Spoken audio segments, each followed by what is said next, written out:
Dr. Eric Kelly III and a host of phenomenal speakers from all around the globe for this 7-day virtual event that you don't want to miss.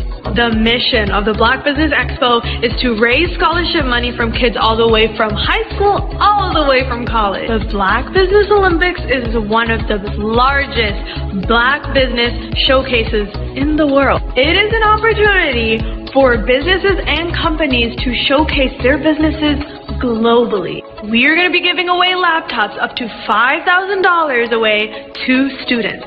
Again, I'm Olivia Appleberry, the founder of 2 Cents Finance and one of the speakers for the expo. I am so excited to see you there. For more info, go to www.blackbusinessexpousa.com or call 919-308-9090 and hope to see you there. I am Black Business. From the moment I wake until the time I sleep. Yes, I am Black Business. I am Black Business. Tell me, are you Black Business? I am Black Business. Do you support Black businesses? Listen, I support Black business because I am Black Business. Black Business Expo, one of the largest business showcases in the history of Black business in the world. The world!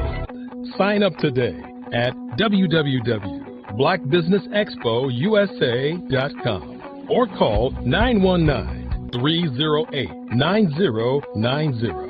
I am Black Business. I am Black Business. From the moment I wake until the time I sleep, I am Black Business. I am Black Business. Are you Black Business? I am Black Business. Do you support Black businesses? I support Black business because I am Black Business. Black Business Expo, one of the largest business showcases in the history of Black America in North Carolina. Sign up today at www.blackbusinessexpousa.com or call 919-380-9090. I am Black Business. I am Black Business. From the moment I wake until the time I sleep, I am Black Business. I am Black Business. Are you Black Business? I am Black Business. Do you support Black businesses? I support Black business because I am Black Business. Black Business Expo, one of the largest business showcases in the history of Black America in North Carolina. Sign up today at www.blackbusinessexpousa.com or call 919-380-9090. I am Black Business. I am Black Business. From the moment I wake until the time I sleep, I am Black Business. I am Black Business. Are you Black Business? I am Black Business. Do you support Black businesses? I support Black business because I am Black Business. Black Business Expo, one of the largest business showcases in the history of Black America in North Carolina. Sign up today at www.blackbusinessexpousa.com or call 919-380-9090. I am Black Business. Dr. Eric Kelly III, and a host of phenomenal speakers from all around the globe for this 7-day virtual event that you don't want to miss. The mission of the Black Business Expo is to raise scholarship money from kids all the way from high school all the way from college. The Black Business Olympics is one of the largest Black business showcases in the world. It is an opportunity for businesses and companies to showcase their businesses globally. We are going to be giving away laptops up to $5,000 away to students. Again, I'm Olivia Appleberry, the founder of 2 Cents Finance and one of the speakers for the expo. I am so excited to see you there. For more info, go to www.blackbusinessexpousa.com or call 919-308-9090 and hope to see you there.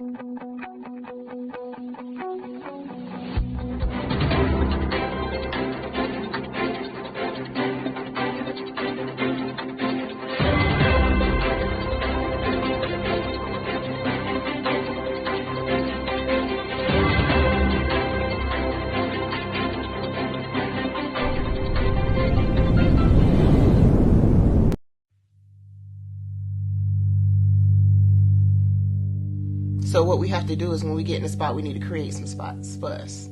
That's the main thing. We need to be able to be in a position where we're able to create those spots for us. For me, being an entrepreneur, I'm not just going to get a business and then leave you sitting high and dry. If you ask me some questions about entrepreneurship, I'm going to give you as much as I received. I've seen people who made it, and then when you ask them, it's like, okay, now you have to pay me for the information, the same information I got for free. We probably in totally different cities. There's no way that we're going to bump heads or anything. We're not competing. Bring me up with you. And so I just think that whatever education that I have, then I need to be able to give that to my own as well. So create the spots. You can create the spots when you get there.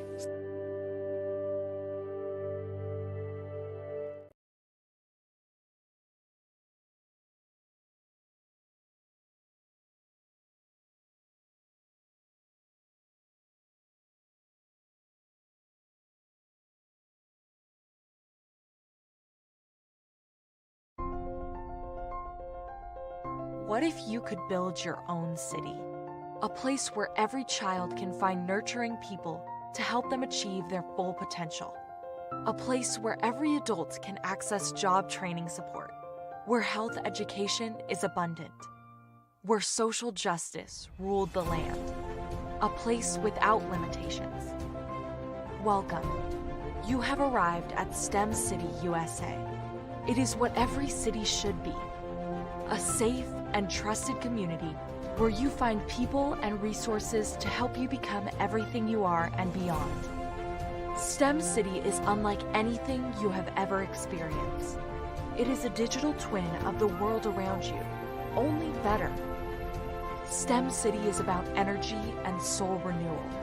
It is more than a digital world. You can almost feel the power of live cultural events, music, and theater. STEM City promises a better future for children with caring mentors and hands-on activities with dedicated tutors to support our youth. STEM City is your passport to a healthy lifestyle with weekly events addressing our community's many issues. STEM City is your financial well-being with helpful information on wealth management, career advancement, job training, and so much more. STEM City is the community you deserve. It is the city where your dreams can come true. STEM City USA, a place in the sky that is accessible to all who reach for the stars.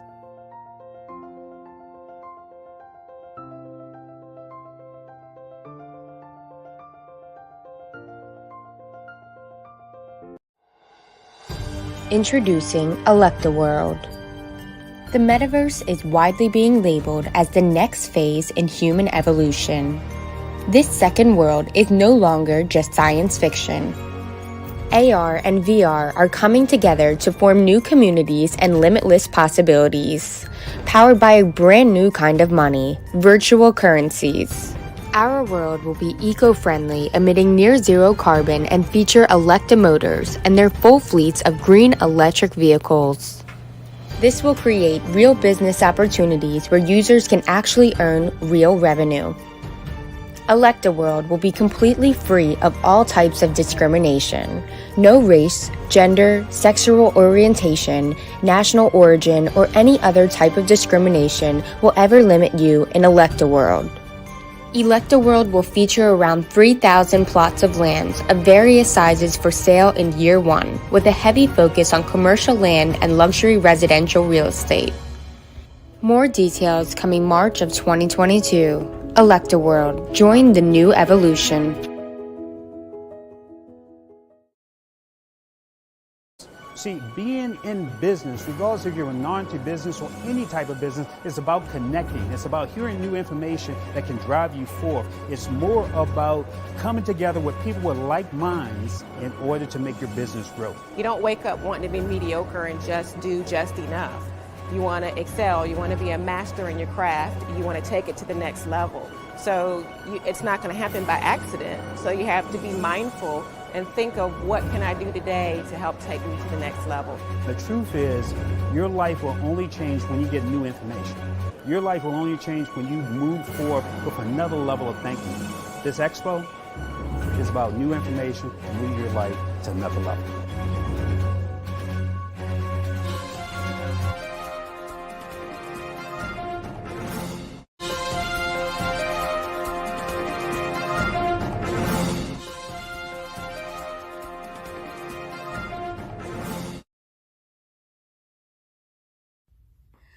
Hi, my name is Annette Bentley Smith, and my geniuses are writing, becoming an inventor, and solopreneur.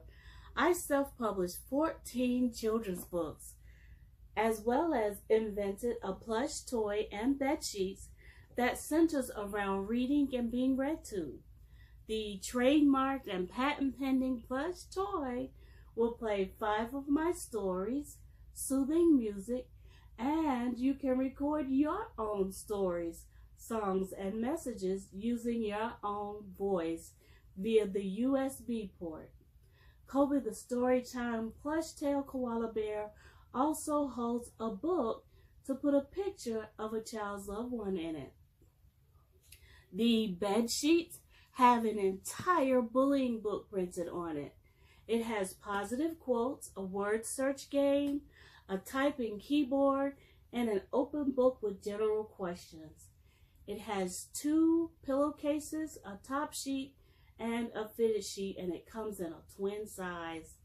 Becoming an author and inventing my products is an opportunity for me to give parents everywhere an interactive reading experience that's fun and unique. I believe reading together is important. My company, Ancorp Literary Works, is taking storytime and bedtime reading to a whole new level for our new generation of children. Genius is common. 5-Star BDM, Brand Development Masters, is a professional consulting and advisory group keenly focused on business development services for the small to mid-sized business and entrepreneurs. Although every business is unique, they often share business development challenges that can be addressed through smart branding. Services include process improvement and operations, digital strategy and transformation, business intelligence, digital marketing, and personal branding. Our business and personal branding company has helped a number of professionals and organizations to optimize and grow.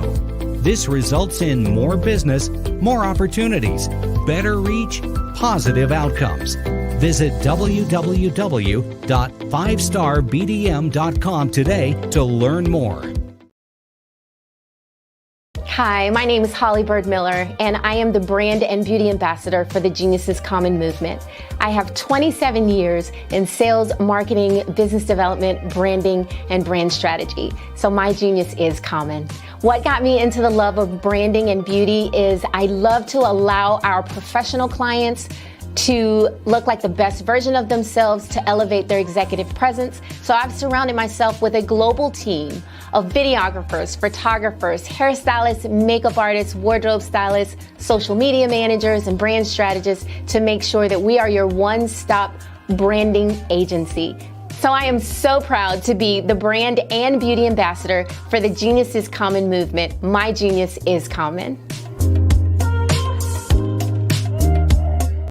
Hey, it's your girl Colette V. Smith. The V is for victory. My mama would tell you the V is for Veronica, but it's Colette V. Smith.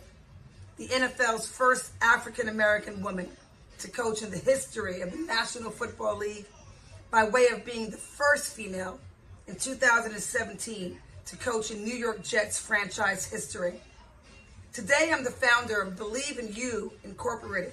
Believe in You Incorporated. I got here because I didn't limit myself. I started thinking freely, living life freely.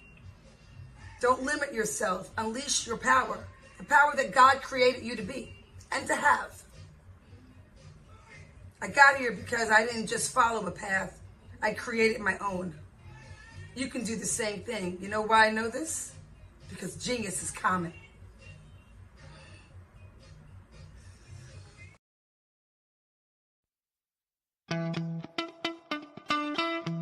How many times have you been asked to help someone you didn't even know?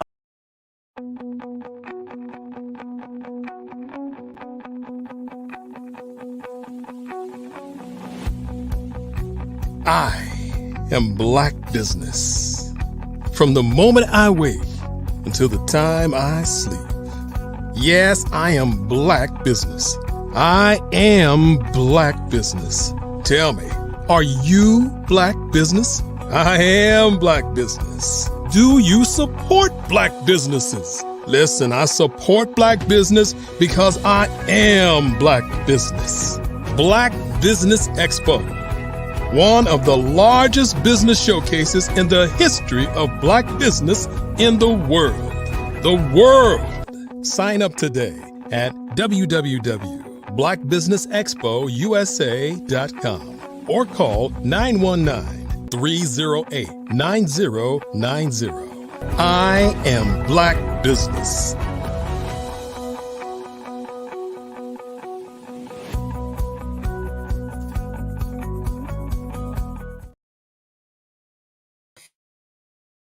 Good afternoon, business owners, entrepreneurs, thought leaders, and corporations. Welcome to the Black Business Network. My name is Anthea Davidson Jatt, and I am your business moderator for this afternoon on the Black Business Network. The Black Business Network is a 24-hour business network showcasing Black businesses, business owners, entrepreneurs, and thought leaders worldwide. We have speakers from Carolina, London, Singapore, Africa, Japan, and cities all over the US of A. The Black Business Network is a global community sharing its business knowledge to empower, inspire, and educate businesses about business. Our first speaker is Dolonita Winton of Family Life Enhancement. Dolonita M. Winston, attended Marshall University in Huntington, WV, and received her bachelor's degree in counseling and rehabilitation. She continued her education at Virginia Commonwealth University, Richmond, VA, receiving a master's degree in social work in 1984 from Virginia Commonwealth University. Dolonita has an extensive career and years of experience working with individuals and families. After 22 years, Dolonita recently retired from the Richmond public school system, where she served as a certified school worker. I present to you Dolonita Winston. Thank you. Hi, how are you? I am so happy to be here this evening to share with you my topic, and that is stress in the family. That's what we're going to talk about, stress in the family. And I really am concentrating on this topic because it is so common. When we think about our family, we think of a lot of things going on a day to day basis within every family. We have parents, we have children, sometimes we have pets, we have a lot of activities going on in the family. And in some cases, extended family lives all together under one roof. And so, what does that entail? What does it involve? And that's what we're going to be talking about at this present moment. So, when we talk about family, I also included in this topic the term stress. And stress is very common in today's society. When we talk about stress, we're talking about the reaction of someone as they encounter problems or situations or tense moments and their reaction to those problems. Um, Sometimes we have stress on our jobs or in our families or in relationships. And again, it is very obvious that we may be worried about what is stressing us, but that's what we're going to talk about. Those things that are common challenges within our families. And certainly, as I talk all the time, I'm always referencing the pandemic. And the pandemic, thankfully, we're coming out of, but yet we're still, somewhat in it. And of course, several years ago, we were right in the thick of the pandemic. And that certainly brought about some stress and new stressors to families that we had not really encountered. And nor could we have even guessed that we would be going through. So as a result, we have let's take a survey of what we have. We're talking about stress in the family. We're talking about the results and the things that we've gone through as a result of the pandemic. We're talking also about those day-to-day things that happen in regards to upsetting or disrupting our routines, and all of those things, plus a few others, can bring about stress, not only in our individual lives, but in the lives of our families. And so I want to talk also about how to bring calm in the midst of chaos. And certainly if we had a choice between chaos and calm, I'm believing that we would all choose calm. So how do we get from chaos to calm? How do we get from stress to de-stress? And those are some of the areas that we're going to really look at. And so as we begin, and as I was thinking about this topic, I thought about the season. First of all, we are in the midst of spring, and quickly is approaching is the season of summer. And when we think about this time of year, certainly there's a lot of things going on. Okay, graduations are going on, and we're on the verge or the cusp of wedding season.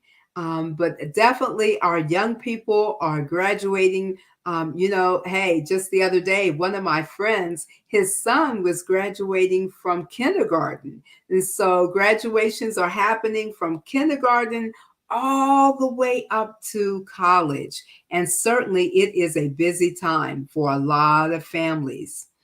Also, in the midst of graduations, school is winding down, and for some, it has people are finished. Kids are finishing school, whether they finished, this time, of course, or in the next few weeks. We are ending the academic year, and for a lot of people, I guess both students as well as staff, it is a joyous time. Okay, after 22 years in the school system, I remember how I felt about school ending around this time of year. And certainly I was excited. I was probably more excited than the kids were that school was coming down to an end, and the academic year I have survived, and we were ready for summer.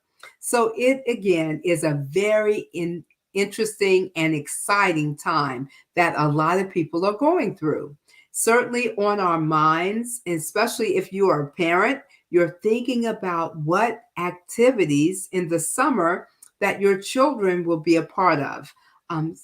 There's all kind of camps and various day camps and weekly camps and all kinds of activities that young people can be a part of. So I'm sure, again, if you are a parent, your mind is already starting to move towards what are we going to do this summer? How can I fill my children's time? And perhaps you've already, established what you're going to do, and maybe you filled out the proper applications and completed the registration processes for whatever that activity may be. So certainly that can also add a little stress in the family because we're really trying to pin down what we're going to be doing. So a lot of things are happening. School is ending, graduations are happening. And again, if you're a working parent or a working individual, you're trying to balance work and family life or work and life in general. And that is a busy time. Certainly there are other responsibilities that you perhaps may have, just the day-to-day routine of life and all of the responsibilities that come with it. So it is, again, a really busy time. Things can get very hectic and stressful. And so getting back to stress, how are we going to manage it? How are we managing it? And how have we managed stress in the past? And so those are some questions I believe that are relevant to our topic as we dive further into stress in the family. Now, there are several ways that we can deal with stress.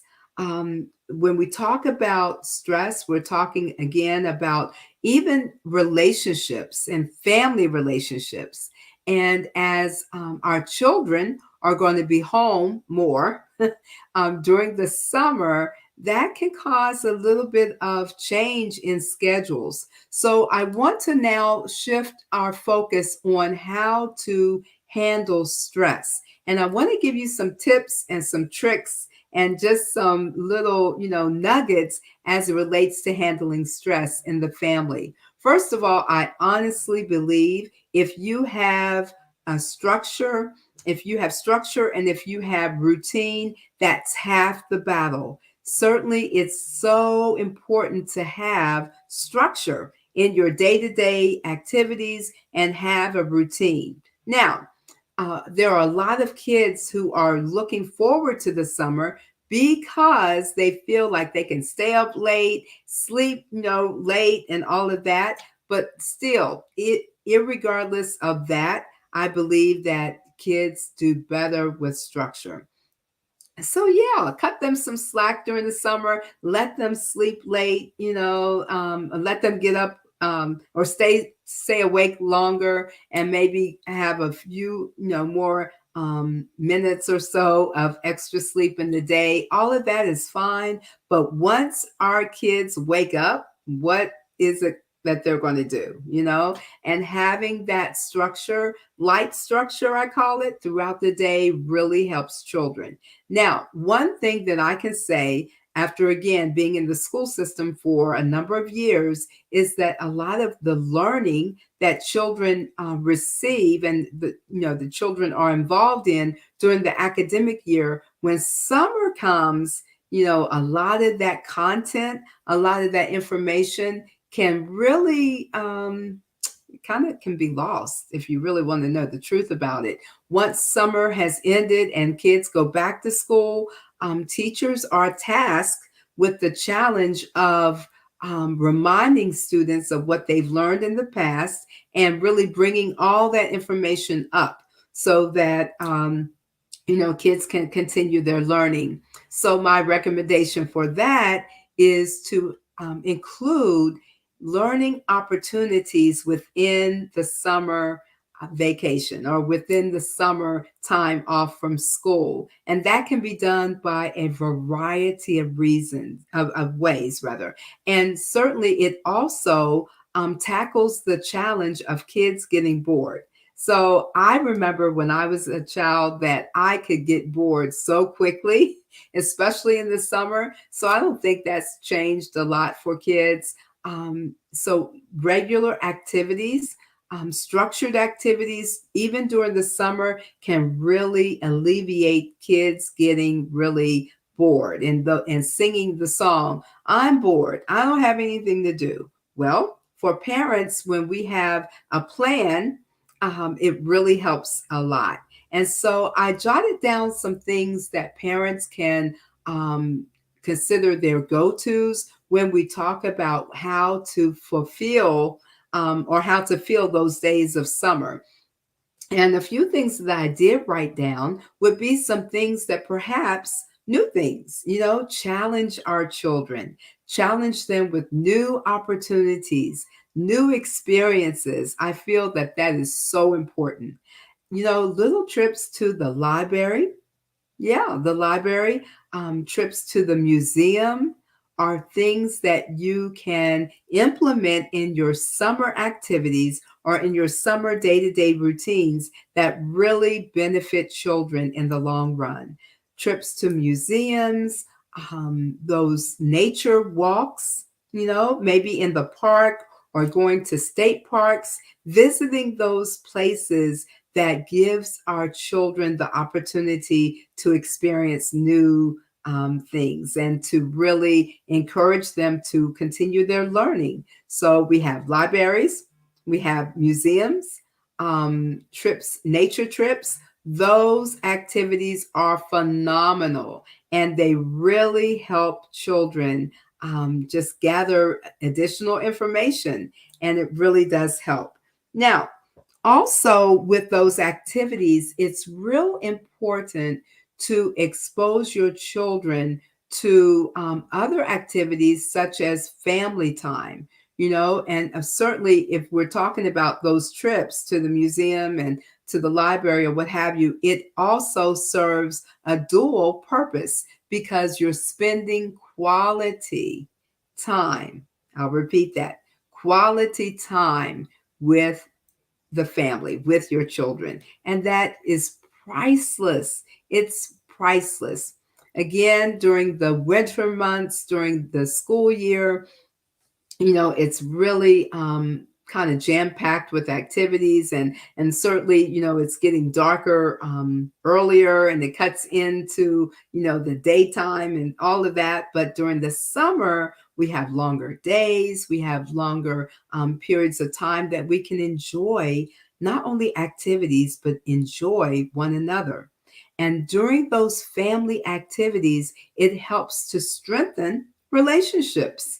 And so that within itself is a de-stressor. So we're looking for opportunities to actually de-stress the family. That's what we're doing. And so those activities are huge when we talk about strengthening relationships, enjoying family time together, and really de-stressing families. All right. So as we continue on this talk, on this journey, where we also want to look at one-on-one time with family members. So let's talk about parents and children. I found that when I was raising, or when my husband and I were raising our children, and we have 3, that when they were younger, they valued the one-on-one time that they spent with us. So sometimes we would take one child and maybe go out to dinner or do something in the home, maybe read a book or participate in some activity with just that one child. And so we maybe the next week or the next few days, we would have another child and we would think, okay, what can we do? And sometimes we would even ask them, we're going to spend some one-on-one time with you. What would you like to do? And yeah, they would tell us, well, I want to go out for ice cream, or I want to paint a picture with you. And so that was quality time, one-on-one time that we had with each child. So that is something that I encourage you to incorporate within your family. Now, let's talk about marriage. All right. Let's talk about husband and wife, and how many times couples can experience a lot of stress within their relationship, within their relationship in terms of their children, and trying to balance that work and family life, and it can be stressful. So I encourage couples to kind of take some time, and you can do it on an individual basis, and then come together and talk about something special that you can do, either on a holiday weekend, or perhaps during the summer, maybe doing some dating, having a date night, having it arranged where maybe if you need a babysitter, those things can be worked out. Those intricate details can be certainly worked out, so that when the time comes, there will be no interruptions, no distractions. Everything will be planned to a T. And I promise you, couples need that. And again, it's an awesome way to de-stress. Perhaps you have some challenging things that are happening on your jobs, or within, your extended family. Perhaps you're a caregiver for a parent, an aging parent, or a person that's sick within your family unit. Those kinds of situations can be so stressful. So again, if you're married, making sure that you're using some, or taking out some time to spend with your spouse. It is critical to relationships, to marriages.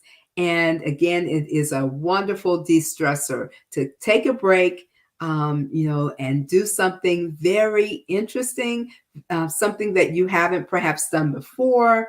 Again, those are some awesome ways to rekindle that fire. We don't want the fire to go out. We want to keep the flame burning within the marriage. And those are some awesome ways to do it.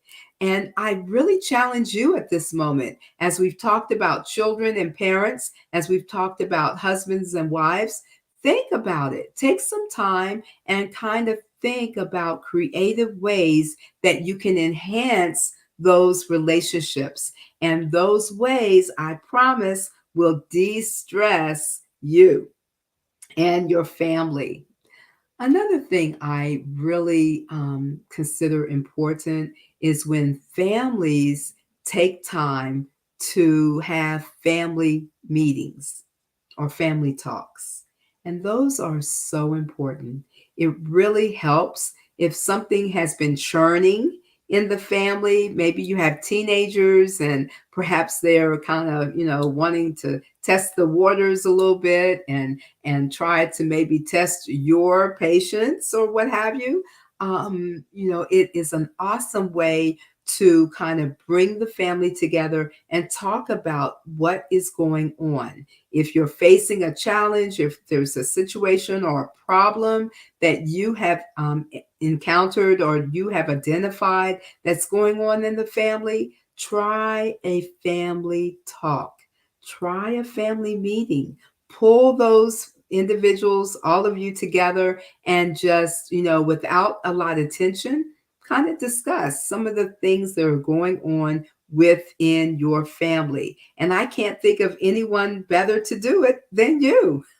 Perhaps you're a parent, perhaps you're, tasked with raising a family. And before things, kind of get really beyond, where you would like for them to be, then again, trying to pull people together, pull family members together, and have that talk, have that family meeting. It really does help. It helps to de-stress the family. So those are some things that we've talked about that I really encourage. Some of those are my tips. Some of those are my tricks to really bring about stability, and to bring about calmness. Okay. Because again, I'm the first to admit a lot of things happen on a day-to-day basis in a family. And there are all types of emotions and feelings that are kind of, being experienced on a day-to-day basis. And we want to keep everything in check. We want to keep things in balance. And so to bring about balance within your families, it's so important to pull aside, just kind of create a time and a calm space and place to talk. And I believe that, when you start talking, it really brings people together and it really brings families into an understanding of what is going on. Because if I'm a part of a family and I'm feeling how they say some type of way about something that's gone on in the family, I can keep it to myself, which is not really advisable, or I can share it in a positive way, and share what I feel about it in a setting that is going to be, again, very calm and relaxed so that we can get something accomplished. And that something is to talk about perhaps what I'm feeling.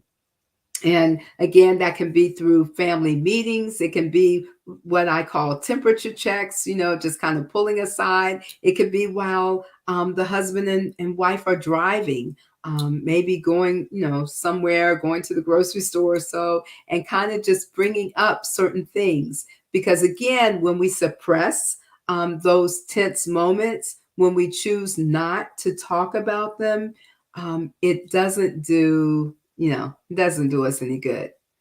And then when we're talking about stress, it's our approach, it's our mindset, where when we want to address something, we've got to do it. We've got to kind of think about it, give it some headspace, and think about how we want to approach it. What would be the best manner? What would be the best method to talk? All right. And that, again, when we give it some headspace, when we give it some thought, it helps reduce stress and it helps reduce the likelihood of things going to the left, so to speak. Okay. Again, there's a lot of emotions and a lot of feelings that happen on a day-to-day basis within a family. But again, it's how we approach things. And certainly we want to address things that may be on our minds in a way that is not blaming or shaming our other family members, but is calmly giving our perspective. And then being able to listen to our family members, their perspectives. I think that's important. So when I work with individuals and families in my coaching program, I really stress a couple of words, okay? And the difference between those words. I look at the words, here are two. What is the difference between responding and reacting? And certainly when we think about the word reacting, we think of emotions and maybe high emotions or our feelings kind of getting the best of us, or maybe having a tendency to get in the way of what we're saying. And then I look at what responding can look like. Responding means that perhaps I may take a nice deep breath before I even open my mouth. And that helps to regulate me. It helps to bring balance to what my words are. And I'm able to say my words in such a way that they're non-threatening, that they're non-judgmental, and that I'm in control of how I feel on the inside. And I believe that's a real simple definition, or explaining the difference between responding, excuse me, and reacting. We want to respond, okay? We want that tension to go down. We want the stress levels to go down. We want to take a nice deep breath, inhaling in, exhaling out, and that helps clear our brain and puts us in a frame of problem solving, of negotiating. And important as this, making sure that we're seeing something from another person's perspective. So that's good stuff. All right. So as we go on, so those are some of my tips and tricks to de-stressing families, because again, we're looking at those words, responding and reacting. Now, there's two other words I want to introduce to you, and I know they're not strange to you. So let's look at the words hearing and listening. I believe there's a difference. Okay, when we hear people, perhaps we have a tendency to think about, what am I going to say when my husband finishes talking? Let me see. Oh, he said that. Okay, so I can counteract that. Or, what are we going to say when our children are talking to us? And we're hearing them, but sometimes we're not actually listening. So listening is a way that we can internalize what a person is saying and kind of process it while we're listening. And so listening to a person allows us to really grasp what the person is saying. And we're not so busy trying to counteract what they're saying, trying to prove our point. And these kinds of things really kind of stress, family members out. So when we're able to communicate, that's an important word. That's an important aspect of de-stressing. Being able to communicate effectively and appropriately. And I often share with my clients that our children are always watching us as parents for their cues. So they're learning how to listen based upon how we listen. They're learning how to respond according to how we as adults respond. That's so phenomenal because, again, we as parents are our children's first teachers, and we are our children's first role models. And so we've got to be careful when we, have the tendency to perhaps be moved by our emotions, and that causes us to react rather than to respond. Okay? All of these things are so important to family life. And so I said family life, that term reminds me of the name of my company. And my company is Family Life Enhancement. And I believe that that really speaks to what I do. I provide a wealth of services and programs to enhance family life. We only have one family. And we're talking about our family of origin, our birth family, and then we're talking about the family that we create through marriage or what have you, and the children we bring to this world. And it's so important that we function as healthy families. And so Family Life Enhancement is a consulting and coaching program, or company rather, that focuses on providing healthy services and programs to, again, enrich and enhance family life. I am a parent coach and I'm a marriage coach. And I really believe that families are important. And that's the gist of my programs, and the gist of my services that I offer, because family life is important. As a parent coach, I coach parents in several areas so that they can raise healthier and happier children.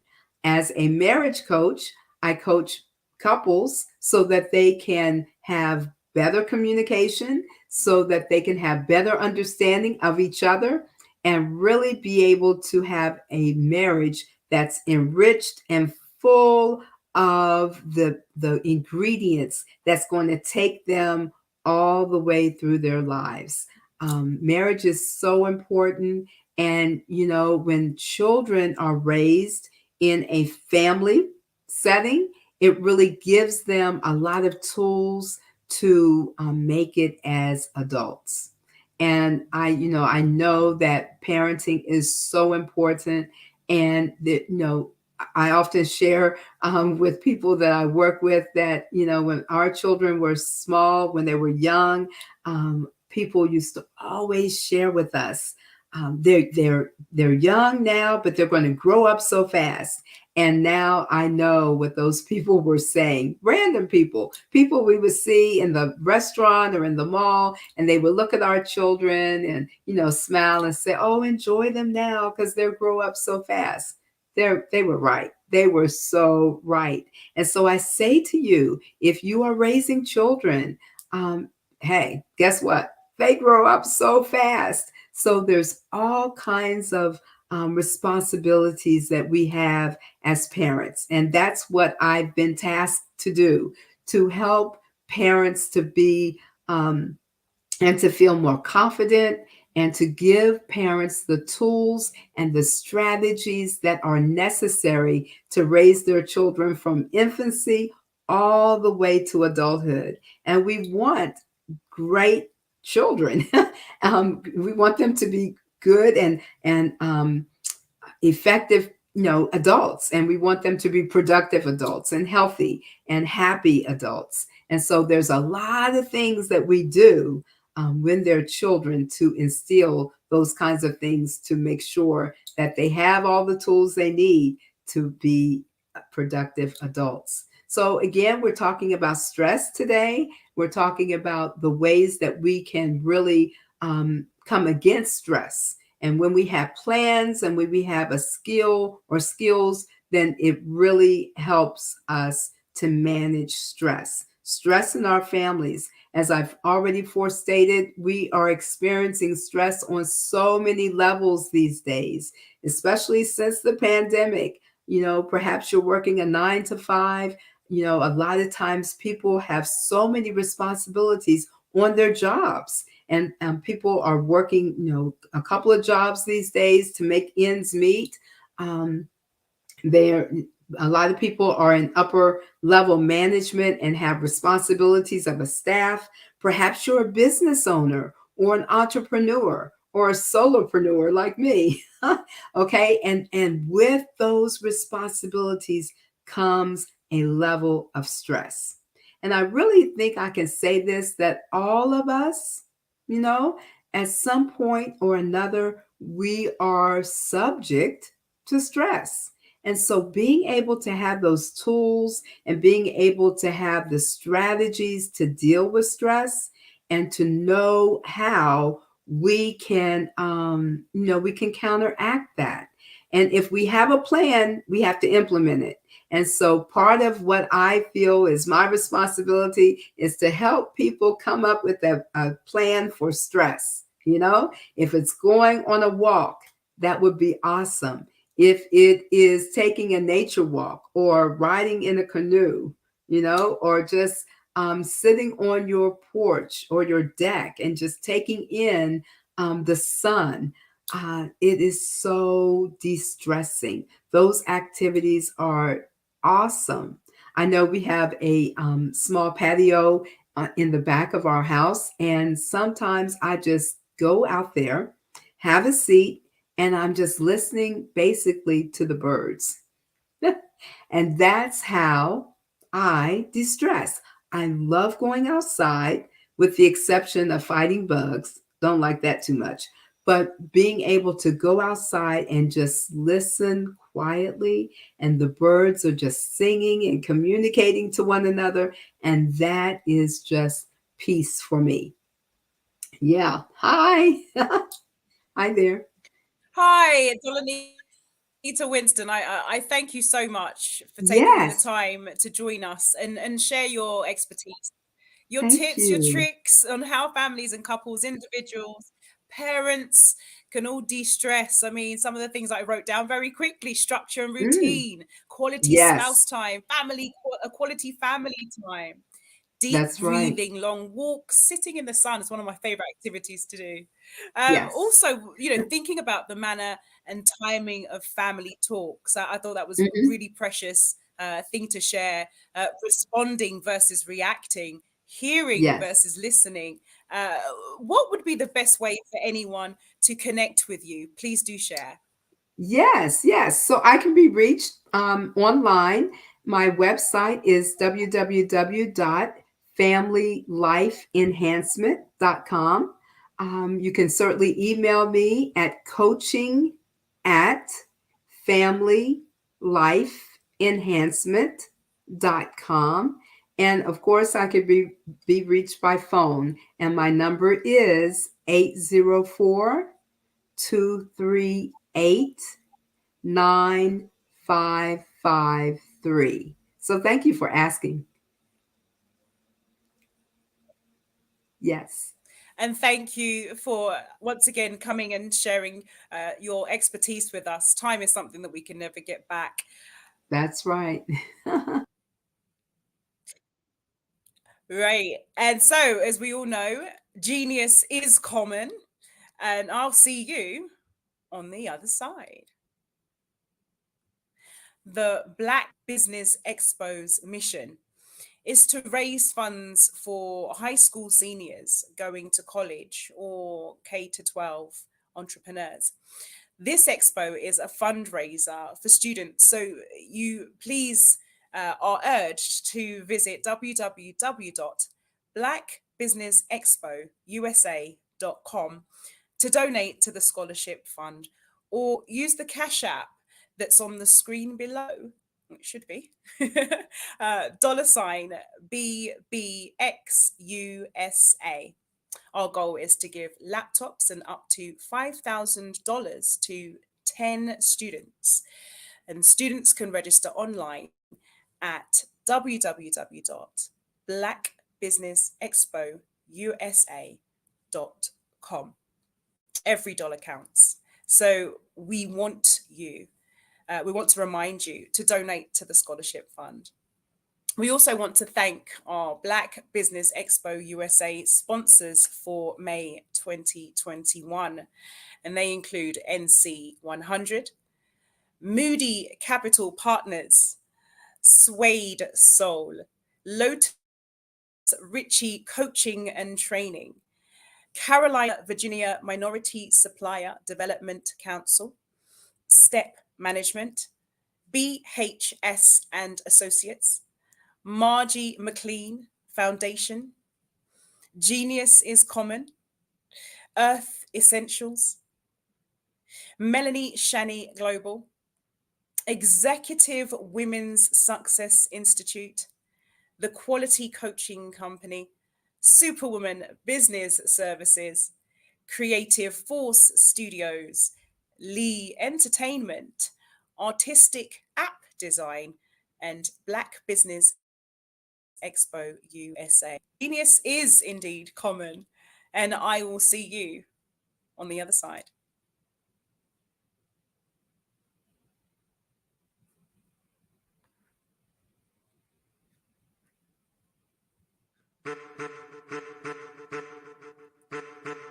I am a child of the Most High God.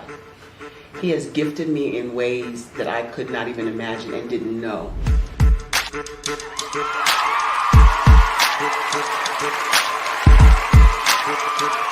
There was a time when I didn't know who I was.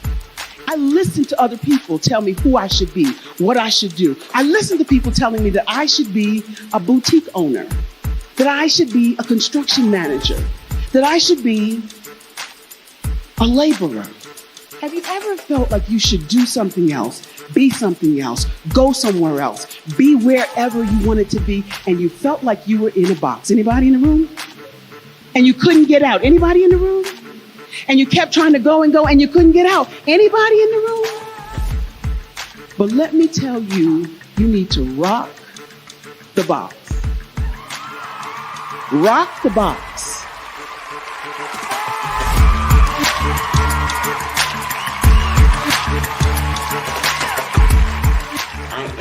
engaging, inspiring, and empowering.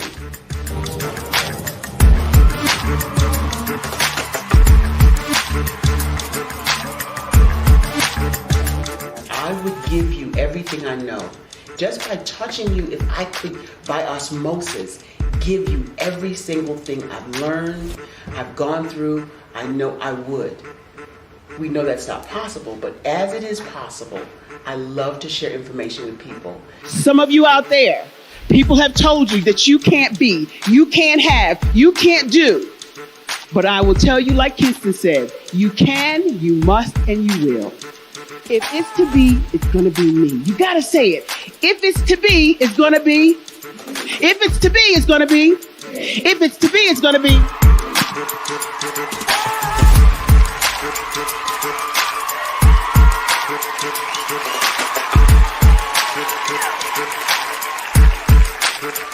Barbara is because she believed what her mama said about her and not what other people told her. Every day you wake up, when you're in a situation, it's your choice whether it's an advantage or the disadvantage. She gained her confidence and her life, and now she is a testimony. If I can help you elevate yourself, then I feel like I'm elevating my own self as well. What you know and I know together can change the world.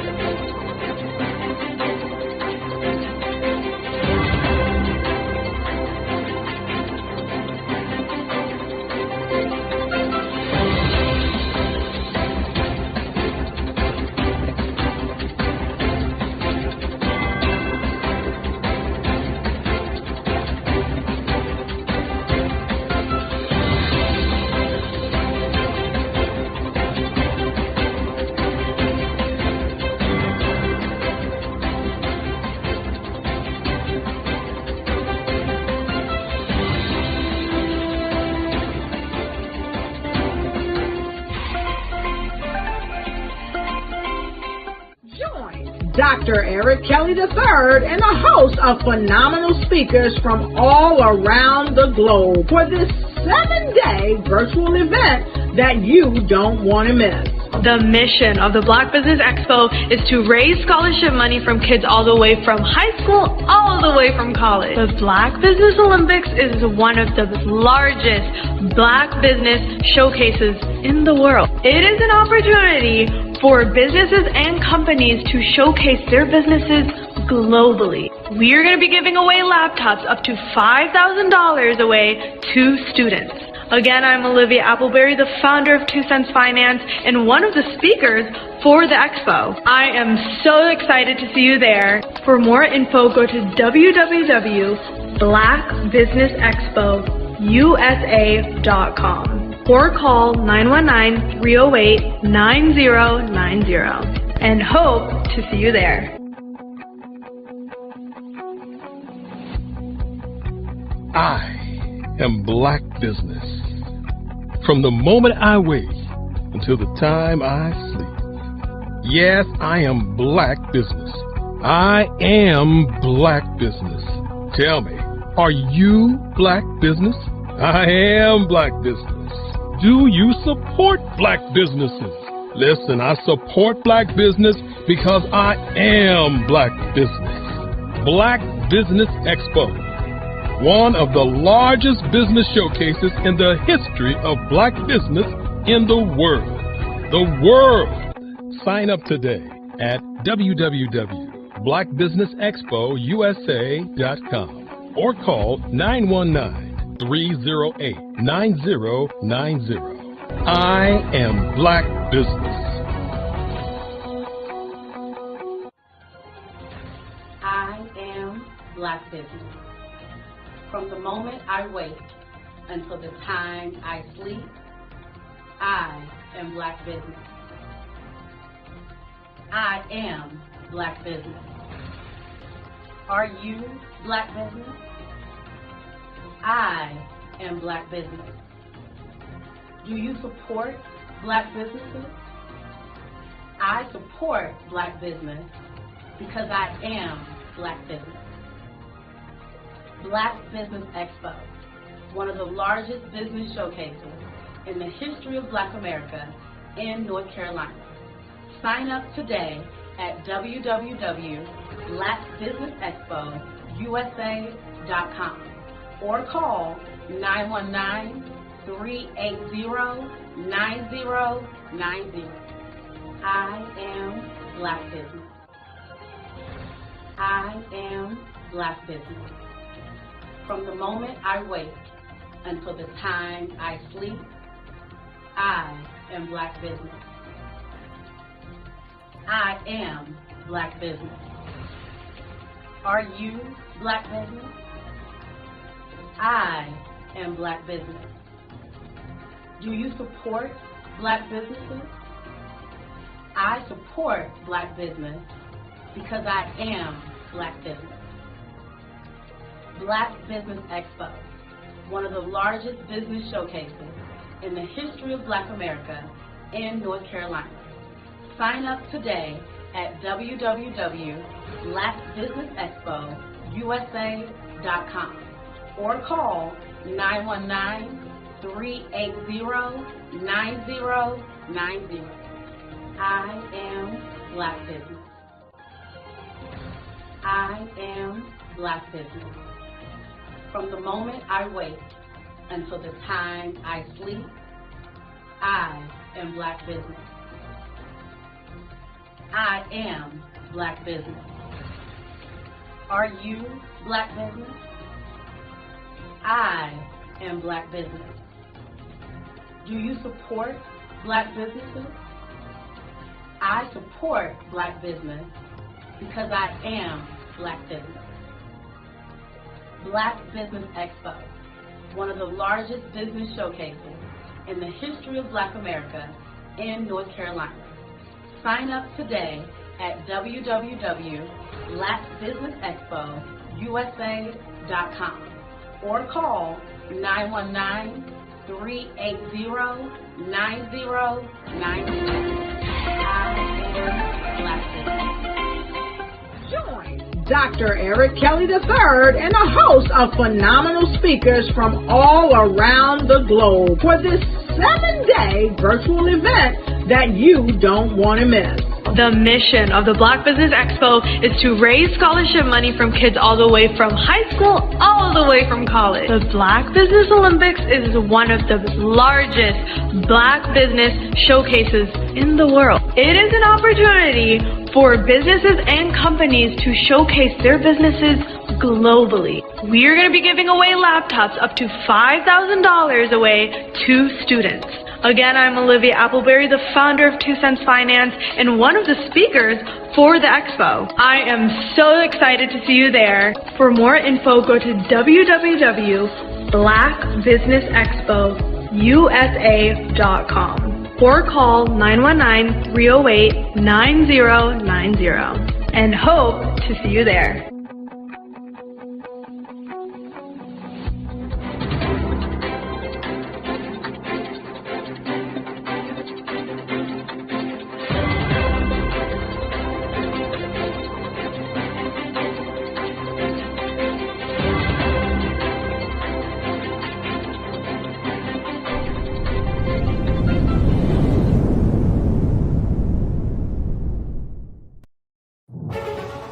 In the heart of America, there are dreams waiting to be realized. Dreams of owning a home, creating a haven for families, and building a future. Yet, there are 13 million mortgage-ready home buyers and nearly 20 million renter households who have the credit and income to qualify for a mortgage but remain left out of the home buying process. These potential home buyers are in urban and rural America, where dreams should flourish. The big banks, the giants of finance, have all exited the mortgage lending business, decreasing their lending footprints across America they are no longer present and active in these communities. Instead of offering opportunities for home ownership, some of these banks have chosen a different path. They have decided to become mega landlords. They have chosen to invest billions of dollars in rental homes, leaving potential home buyers with fewer options and stuck in a cycle of renting without the chance to build equity and create a legacy for their families. Here is the shocking truth. A report issued by the Home Ownership Council of America revealed that if lenders were to step forward and serve this underserved market, they could conservatively increase their loan volume by $1.5 trillion. $1.5 trillion. This is $1 trillion business opportunity, ripe for the taking.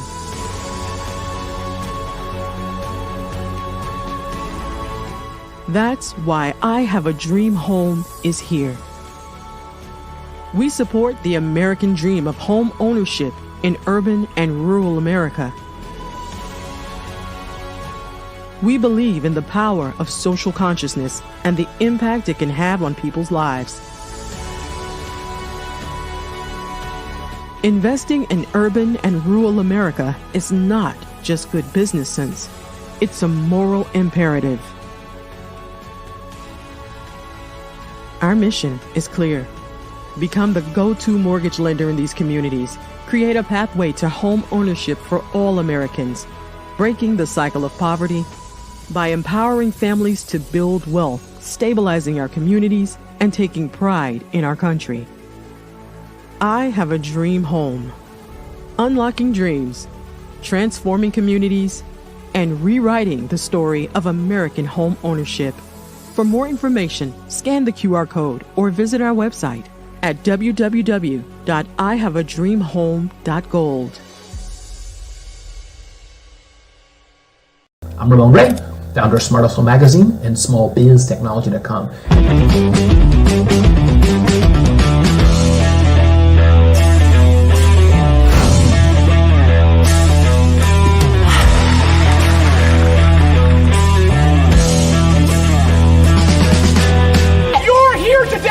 To celebrate small business success, stand up on your feet.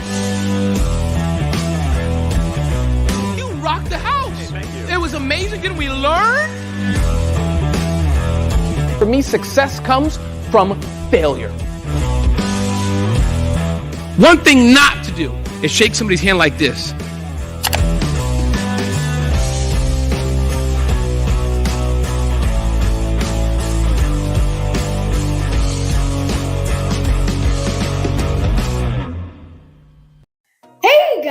My name is Caden. I'm the CEO of Caden Teaches, and my genius is teaching kids about financial literacy. Throughout my financial products, such as my financial flashcards, my activity book, and my newest project, my financial bus, which I bought. And on the bus, it has a mock bank where kids will learn how to deposit and withdraw money, a mock grocery store where kids will be able to learn how to have a family budget, and a mock stock exchange where kids will even be able to learn how to invest in stocks. Now, I decided to start teaching kids about financial literacy because I find that most kids graduate high school without even knowing the basics about financial literacy. And I feel if I were to teach kids about financial literacy, that I would be able to help kids tap into their genius. And I actually learned about financial literacy to my dad because I would go to business meetings with him and I would always see that they were talking about financial literacy. And at that point, I didn't understand what financial literacy was. So I took it upon myself to learn about financial literacy and teach it to kids in a way that they could understand. But I want you guys to help me help kids tap into their genius by going to my website, cadenteaches.com, and you can sew into me in my financial bus by going to my GoFundMe link. And remember, if Caden can, you can too, because genius is common.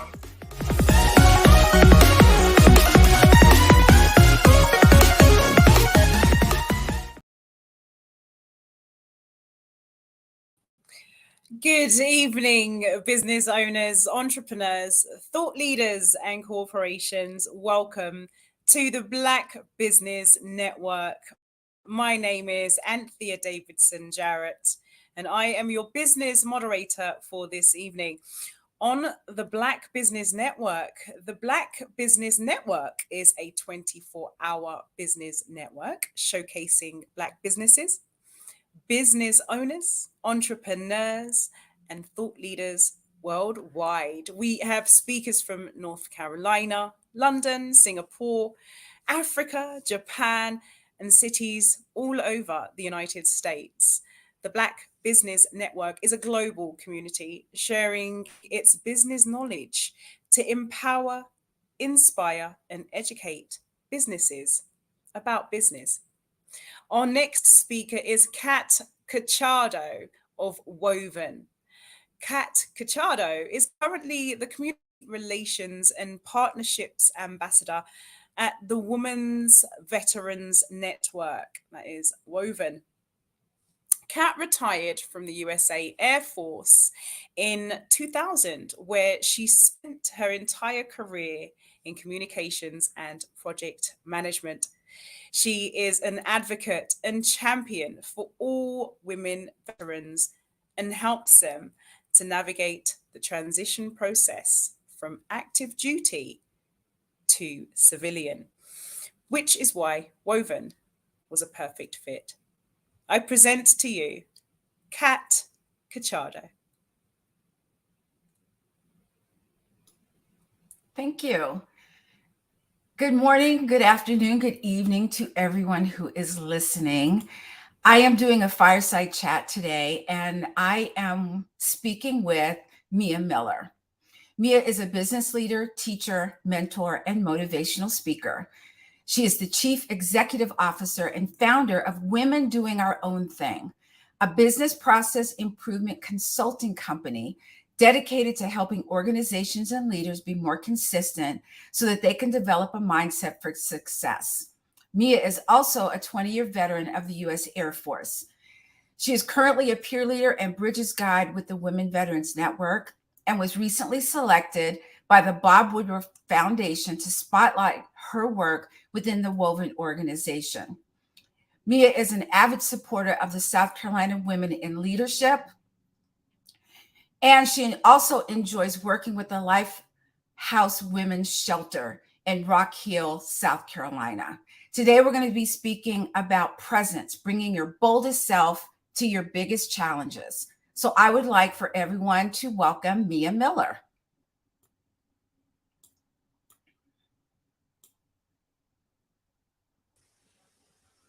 Hello, how are you? Hi, Mia. I'm so glad that you're here. And so glad you said yes to today.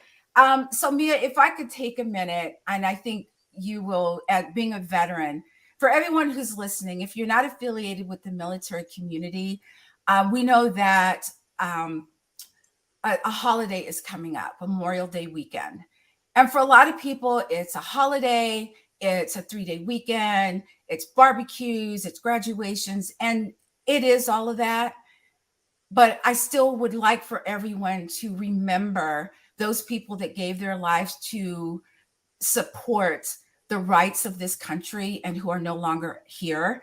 And if you come in contact with a veteran, and you can say thank you for your service, but if you remember to say thank you for wearing the uniform, you have no idea how much that means to active duty and to us as veterans. So thank you for that. Thank you, Mia. Thank you so much. And I'm so excited to be here today. I am Black business. Yes, you are. So Mia, you talked about this subject, presence. What does that word presence mean to you in life and or business? When I think of the word presence, I really think about authority. Oftentimes, when we think about authority, that means that you're in control.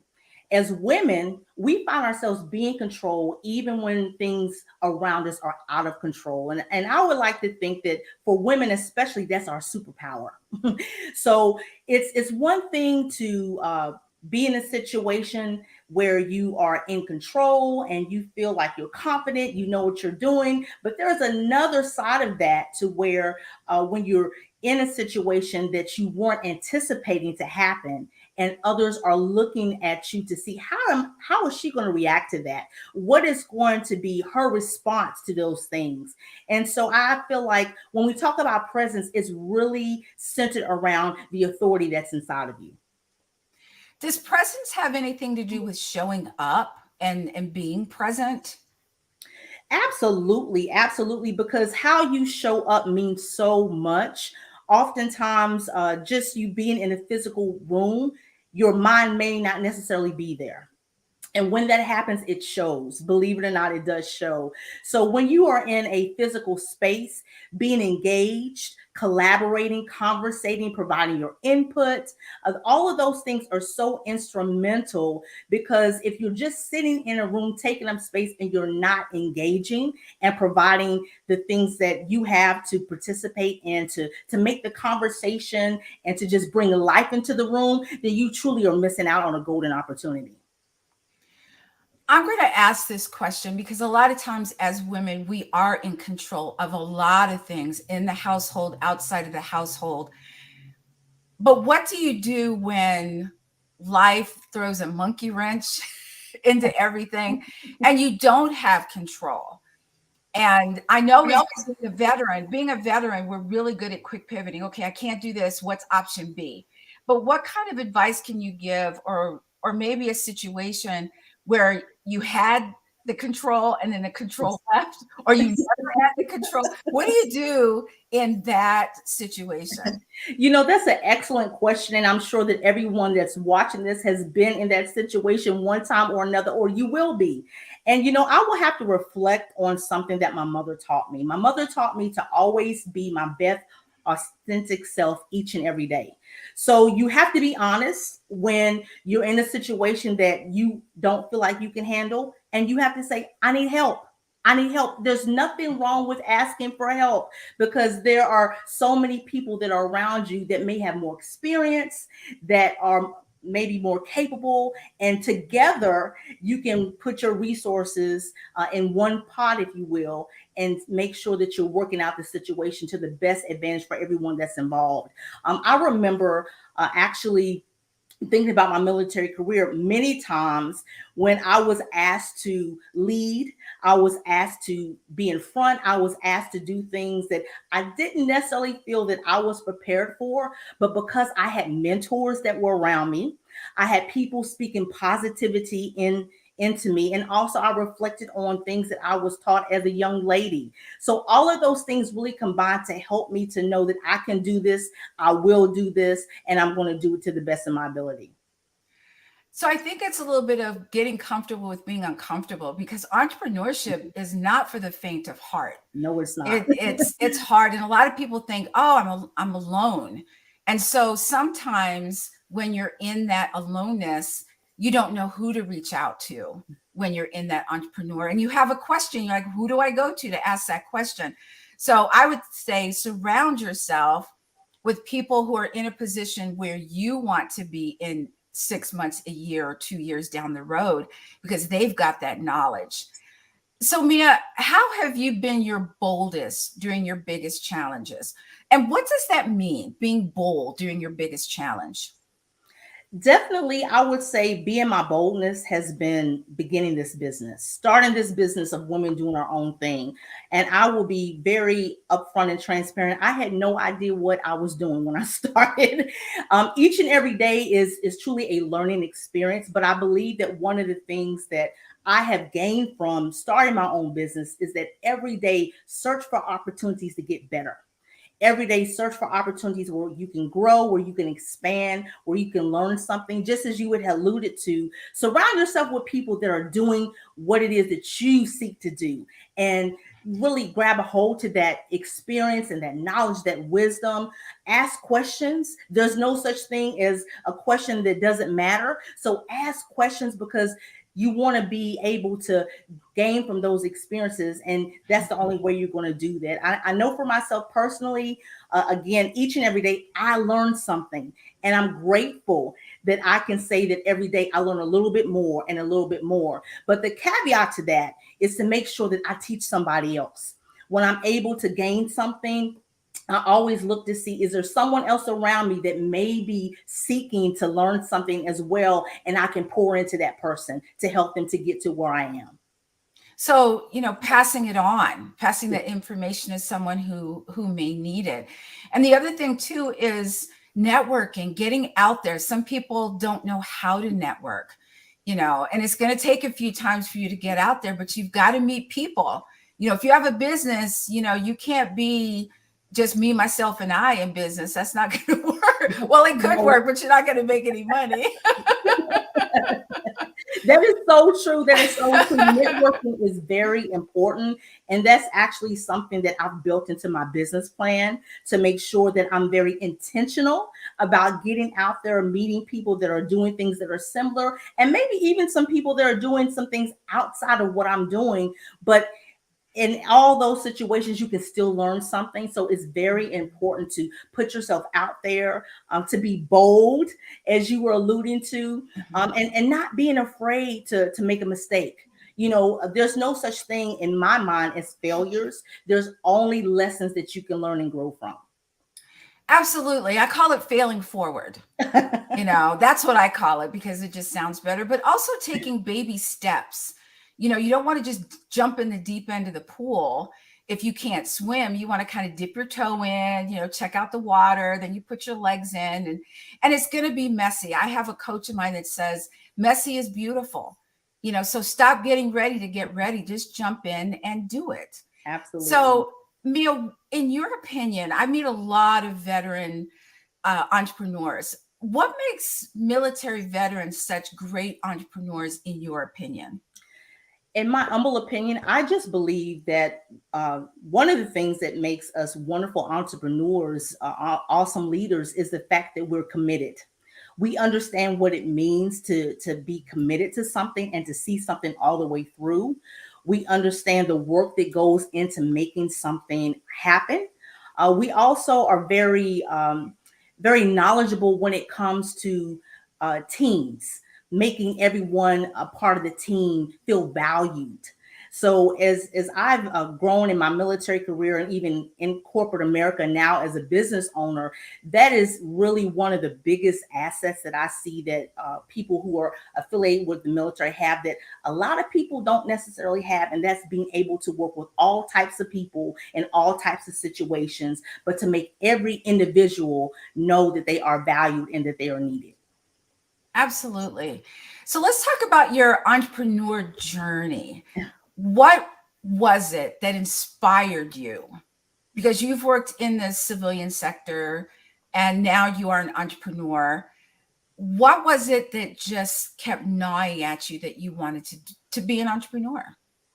Well, that's a wonderful question. And I would have to say I went back and forth as many people do. I wasn't as confident as I am now about what I'm doing, but a lot of why I'm doing it is because of my mother. My mother was my biggest hero growing up. When I was coming up, she was the one that really was the person that provided a stable foundation in our family. My father was not as present as he should have been. He actually was on drugs.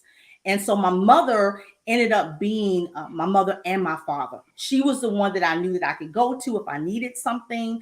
She always made sure that I had what I needed, even when my father wasn't in a position to do that. I never saw her complain. I never saw her get tired. I never saw her want to give up, because she knew that I was looking at her, and that because of what I saw in her, that would be something that would stay with me for the rest of my life. And it did. So in doing that, going through the military and then transitioning out of the military, meeting a lot of people in a lot of different walks of life, one of the things that I saw that was a common denominator is that there are a lot of women that simply did not understand their worth.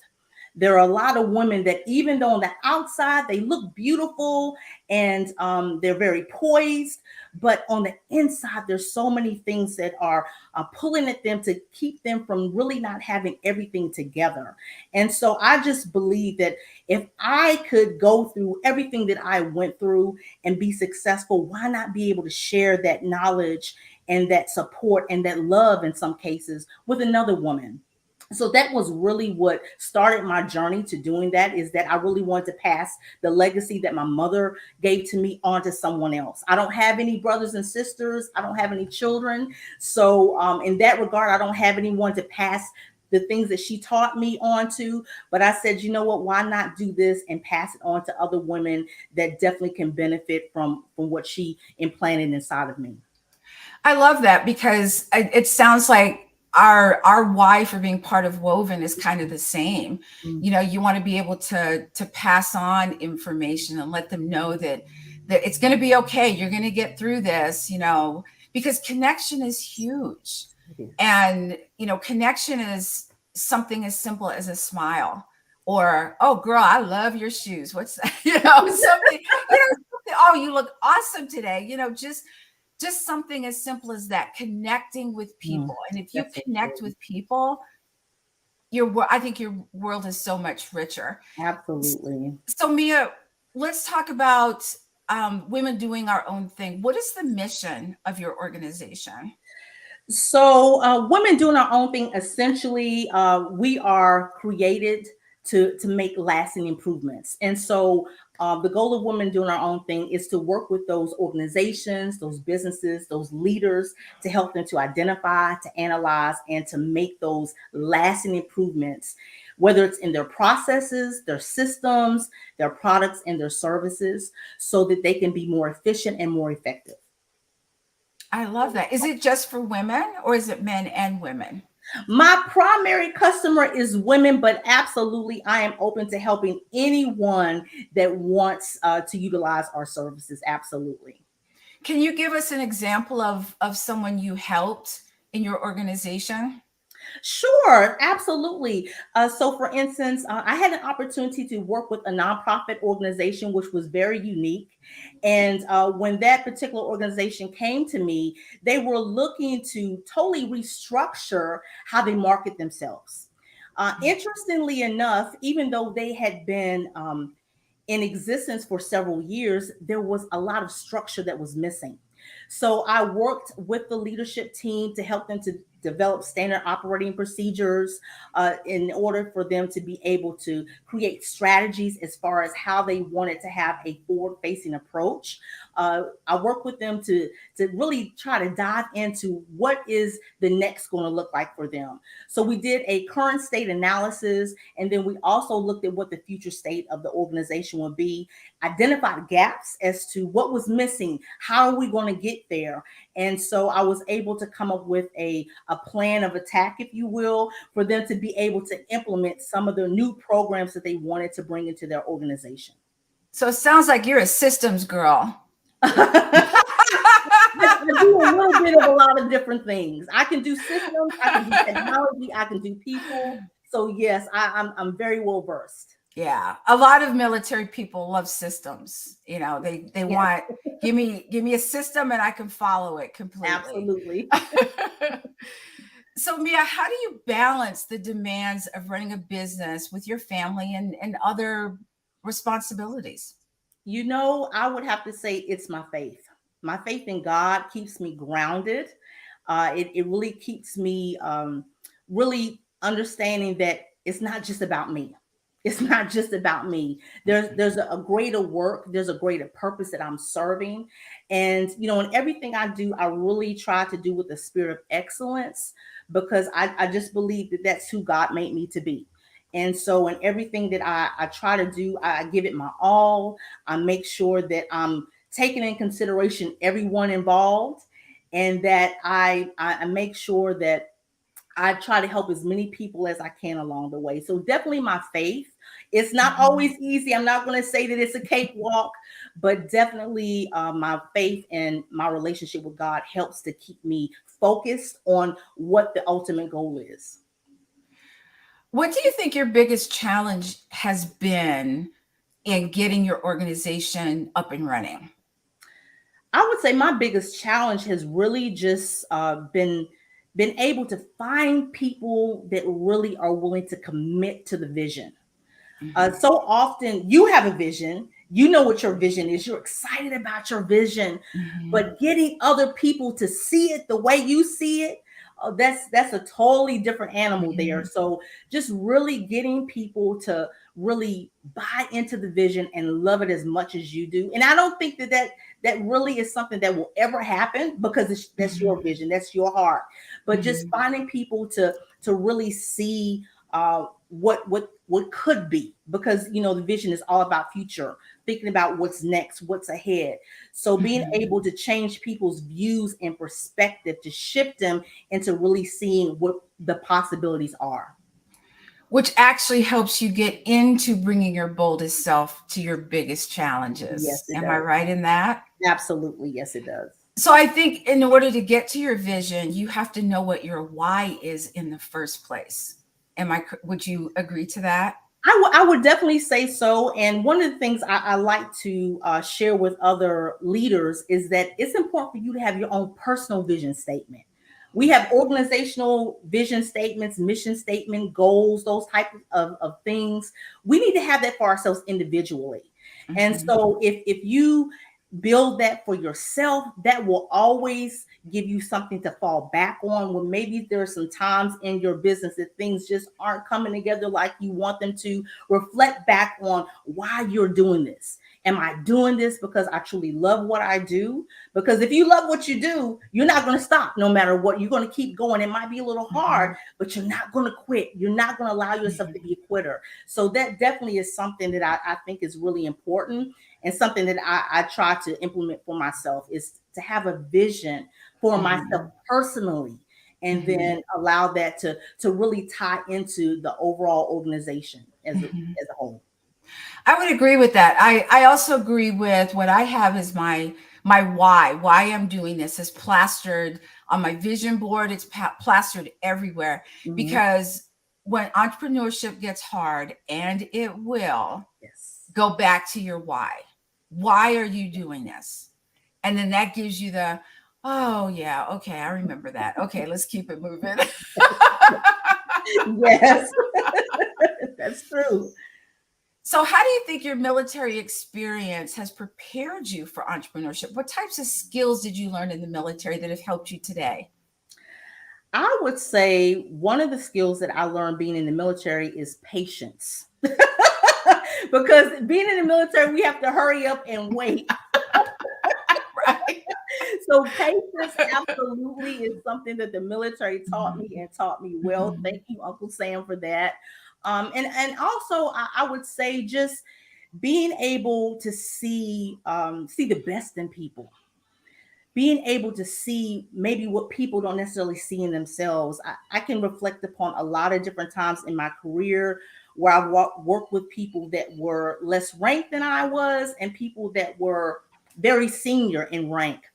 But regardless of what their rank was, they still were a person. They still were a human being, just like I was. But you had to oftentimes see beyond that rank and just see the individual. So that is something that really has been a part of who I am, being in the military and transitioning out, because even now I work with different calibers of people from different walks of life, different experiences. And so just being able to see the people for who they are and to appreciate them for who they are. Absolutely. I think one of the things that I've noticed a lot is a lot of veterans, particularly women, are afraid to step into the entrepreneurship world. And they'll say that they're afraid, or whatever that word is that they use. And I always go back to the fact that they are part of the 1% that put on the uniform and served our country. And when you've done that, I feel as though you can do anything, you know.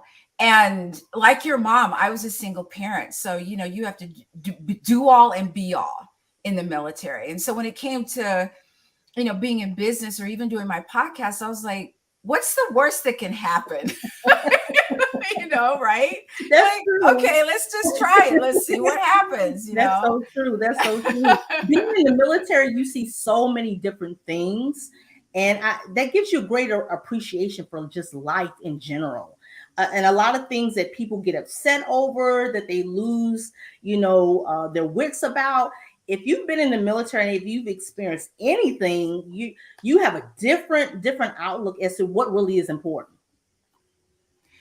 I know we're live and we're talking to a lot of people who are very well versed in entrepreneurship, very you know, they just, their business is booming.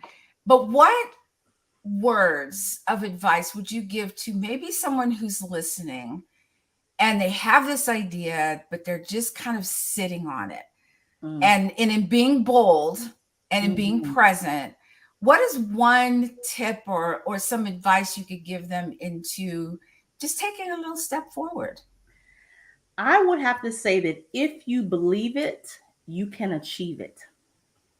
If you believe it, you can achieve it. It doesn't matter what it is. It doesn't matter how small it may seem right now, because that's just right now.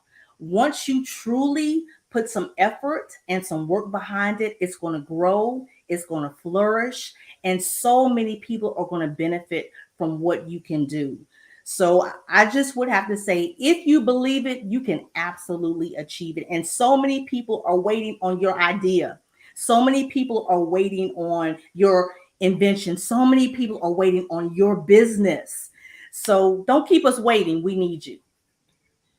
That's great advice. There have been so many times when I had this idea and I was like, this would be a great idea. And then I see it on TV. Someone said, hey, they came up with this idea. I was like, that's my idea. Yes. That has happened to me before too. So don't wait. Just go ahead and do it. Yes. So I know you do a lot of work with the Women Veterans Network. What is it about Woven that keeps you active in the community? Because you are very active in the Woven community. So what is it that keeps you there? I would have to say the sisterhood. It is the sisterhood. And even though there are women from different branches of service that have been a part of the military for different lengths of time, different backgrounds, when we come together, we are one. We are one. It's not about what did you do, what was your rank, none of that. It's oneness, it's unity. And so you can come to a Woven event, you can connect with your Woven sister, no matter where you are in the world, and they're going to love you regardless. Even just this weekend, I had an opportunity to connect with one of my Woven sisters, and it was as if we'd known each other for 30 years. I love that. It was just wonderful. And Woven is family. The military is family. No matter where I go in the world, I literally know people all over the world. So no matter where I go in the world, I know that if I call my military brother or sister, they're going to receive me just like family. And so Woven has been an extension of that. And I'm so grateful for it. And we're glad you're here and being a part of Woven. So going back to our boldest self, what's the boldest thing you've ever done in your life? Wow, the boldest thing I have ever done, and I'm going to be a little personal with this. The boldest thing I've ever done is when I decided that my marriage was not going to work. I was married previously. I was married 17 years, and about a month before my 17th year anniversary, I decided that I had had enough. And so that was definitely a bold step. I left my house. I left everything in my house. I left things that were very dear and near to my heart. I left relationships, but it had just gotten to the point where I simply was not living my life to the fullest, and I needed to be free. So that definitely was the boldest thing that I had ever done. 17 years is a long time. So getting to that point and then deciding to say this is it was extremely hard. I did not get married to get divorced. That was never something that I intended to do, but life happens. And so I definitely believe that that was the best decision that I could make. And I'm very happy now. I think you've done some very bold things. There are a lot of people listening would say going in the military, 20 years in the military, like both of us have done, is very, very bold. It is. You know, starting and your own business, being an entrepreneur is very bold. But again, like I said, once you've done the military, you can do almost anything else. You're like, yeah, I got this. Yeah. But the interesting thing is that when I was going through my divorce, I had just came out the military, trying to decide what I was going to do with my life. And then bam, here comes this divorce. So it was a lot of transitioning happened at the same time. And I had to somehow keep it all together. And now here I am with my own business. I'm at peace. I have joy in my heart. And I'm just grateful that that things happened the way they did. It was meant to be. I love that. And I'm glad that you're here. Sometimes you got to make that step, when your gut is just talking to you, you've got to, and that's how you start business. If something's in your gut and it just keeps telling, listen to that little voice. Yes, absolutely. Because it's talking to you for a reason. And it's, it's just, it gets you started. You're like, it does. What if, what if? It does. And probably a lot of people that would have gone through that similar situation would have never started a business. They would have totally said, that's not something I'm going to do. I'm definitely going to turn a different route. But that really just propelled me to want to do something more. So again, I'm very grateful. Well, I think as women too, we're so busy getting to the next thing. We've got families, we're working, we've got a side hustle, we're doing all the things. And all of a sudden we get to, maybe being an entrepreneur and we go, whoa, I don't know if I can do that. Yeah. But what I've found through Woven is that we take you back, because there was a time in our lives that was so difficult that we did not think we were going to make it. Okay, seriously.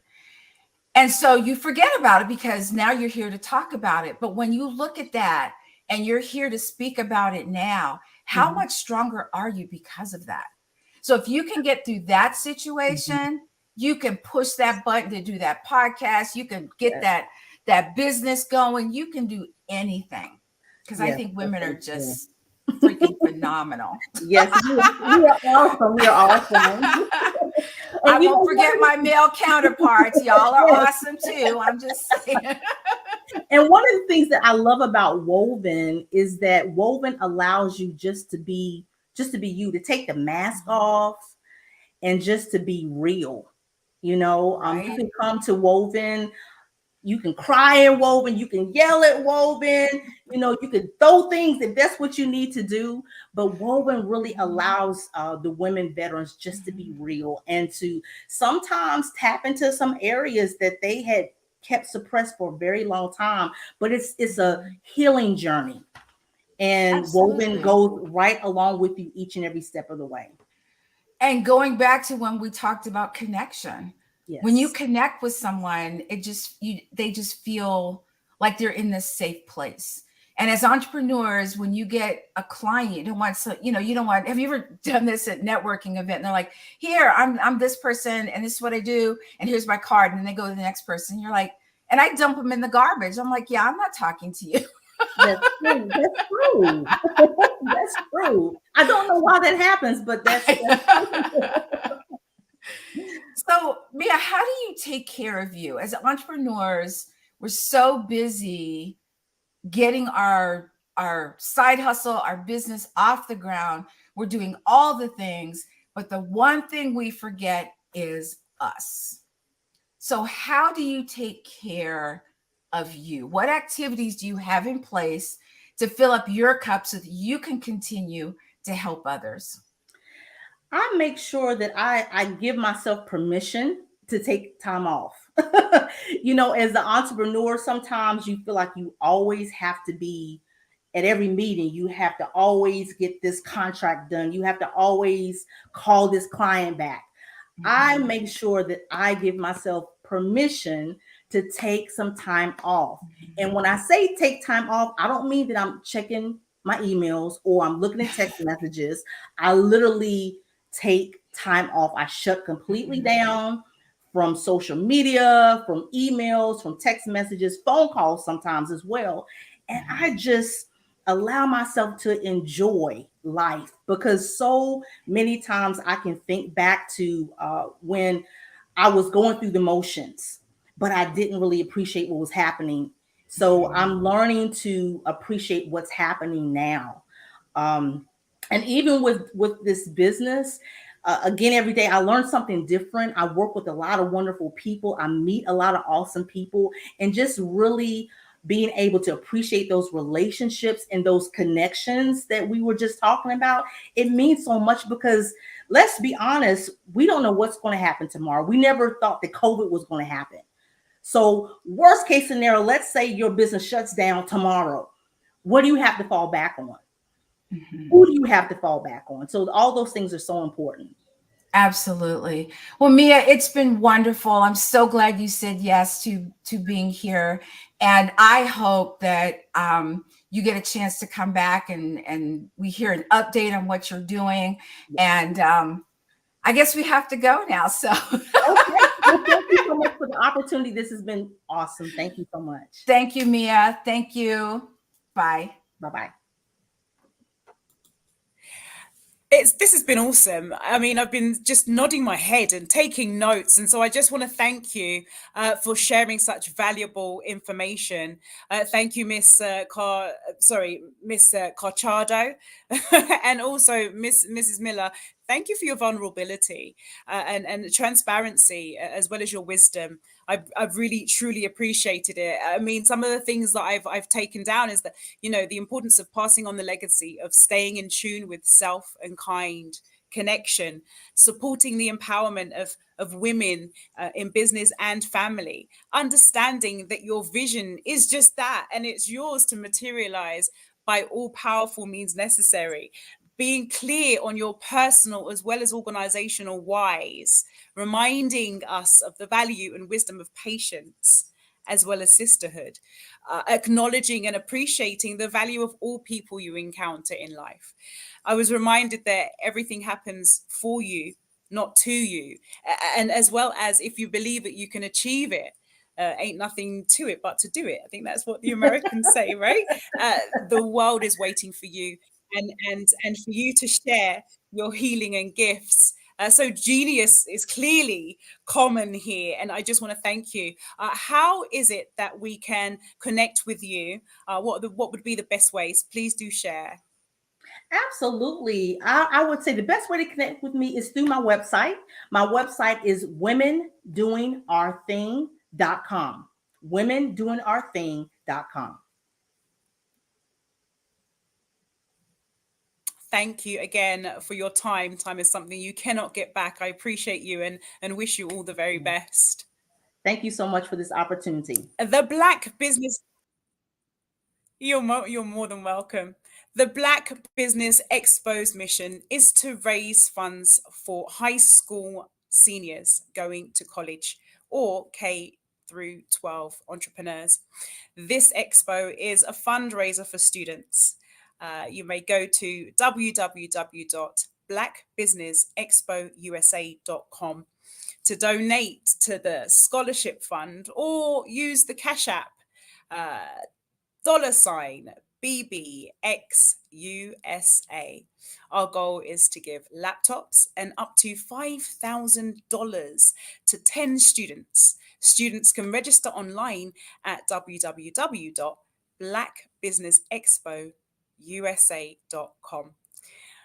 Every dollar counts. So we want to remind you to donate to the scholarship fund.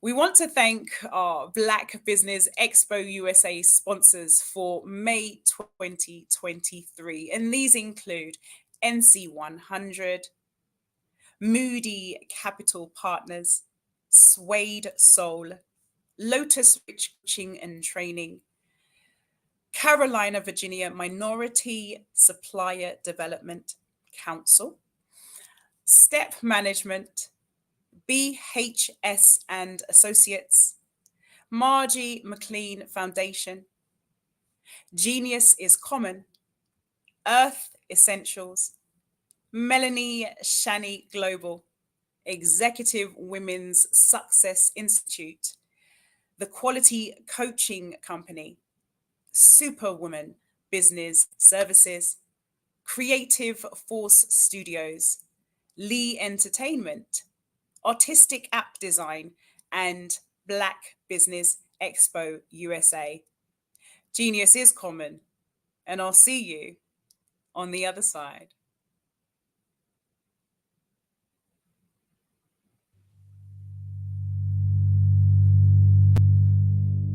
So what we have to do is when we get in a spot, we need to create some spots for us. That's the main thing. We need to be able to be in a position where we're able to create those spots for us. For me, being an entrepreneur, I'm not just going to get a business and then leave you sitting high and dry. If you ask me some questions about entrepreneurship, I'm going to give you as much as I've received. I've seen people who made it, and then when you ask them, it's like, okay, now you have to pay me for the information, the same information I got for free. We probably in totally different cities. There's no way that we're going to bump heads or anything. We're not competing. Bring me up with you. And so I just think that whatever education that I have, then I need to be able to give that to my own as well. So create the spots. You can create the spots when you get there.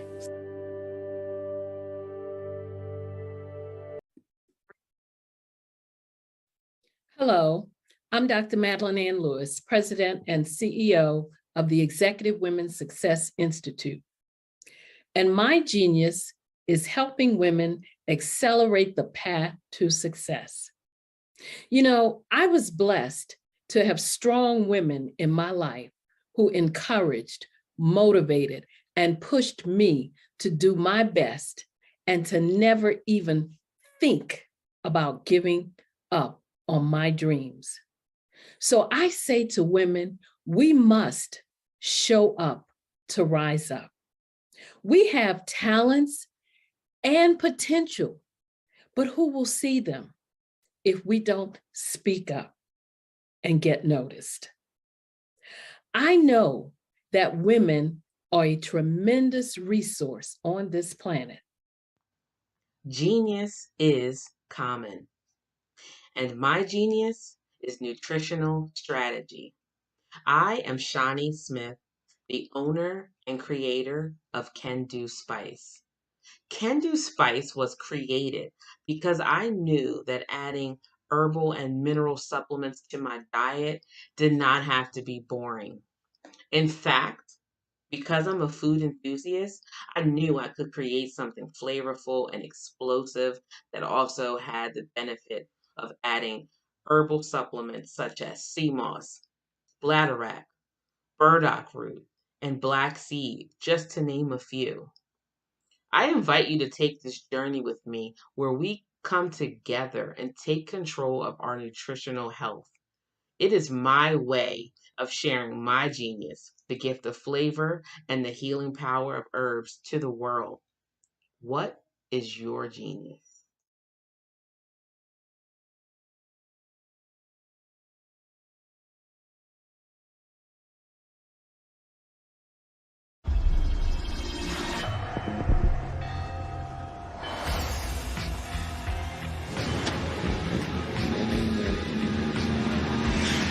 La connexion. La connexion.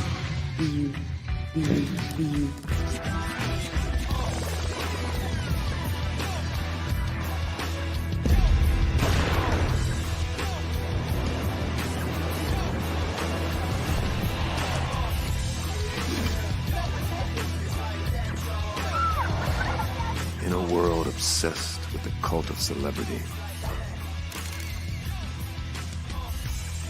I challenge you not to aspire to anyone else's greatness, but instead strive to reveal and ignite the greatness within you. Are you serious? I totally think that that's it. Hey. No! Hey! To me, sexy is a man that knows who he is and what he wants.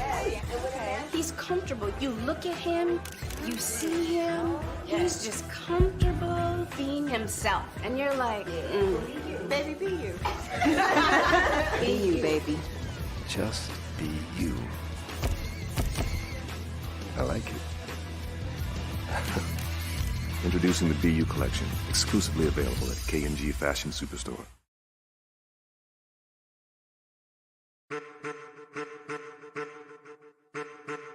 I am a child of the Most High God. He has gifted me in ways that I could not even imagine and didn't know.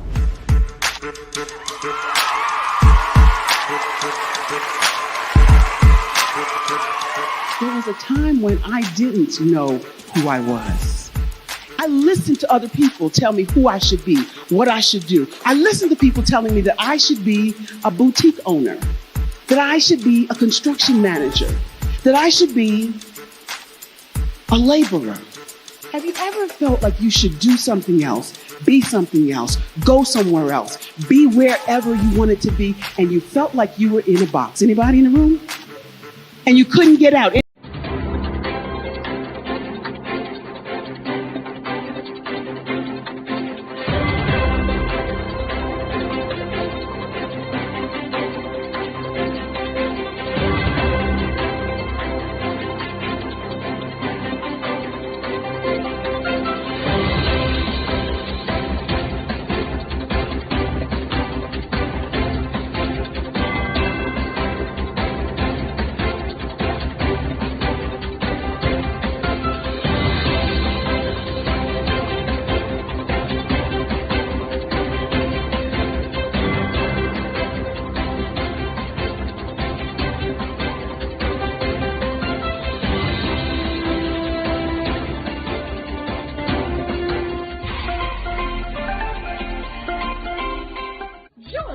Dr. Eric Kelly III and a host of phenomenal speakers from all around the globe for this 7-day virtual event that you don't want to miss.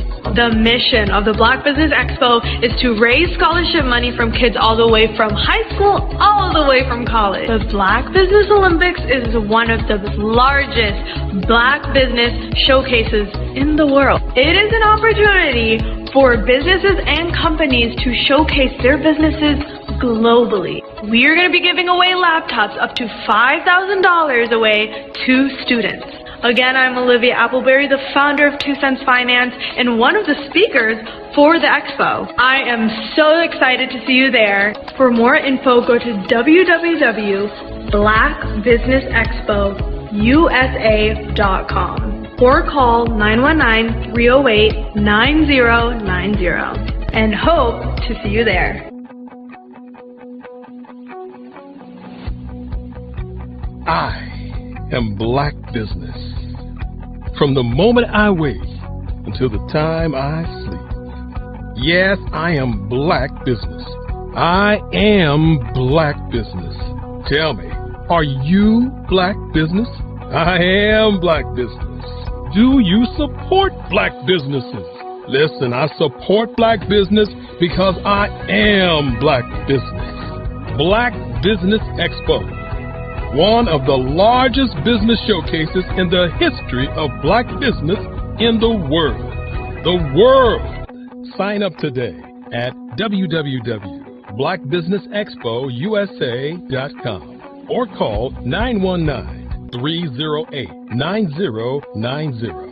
I am Black Business. I am Black Business. From the moment I wake until the time I sleep, I am Black Business. I am Black Business. Are you Black Business? I am Black Business. Do you support Black businesses? I support Black business because I am Black business. Black Business Expo, one of the largest business showcases in the history of Black America in North Carolina. Sign up today at www.blackbusinessexpousa.com or call 919-380-9090. I am Black Business. I am Black Business.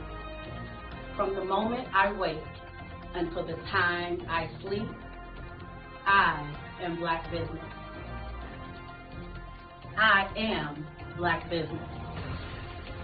Are you Black Business?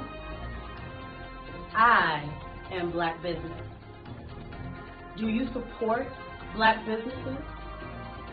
I support Black business because I am Black Business.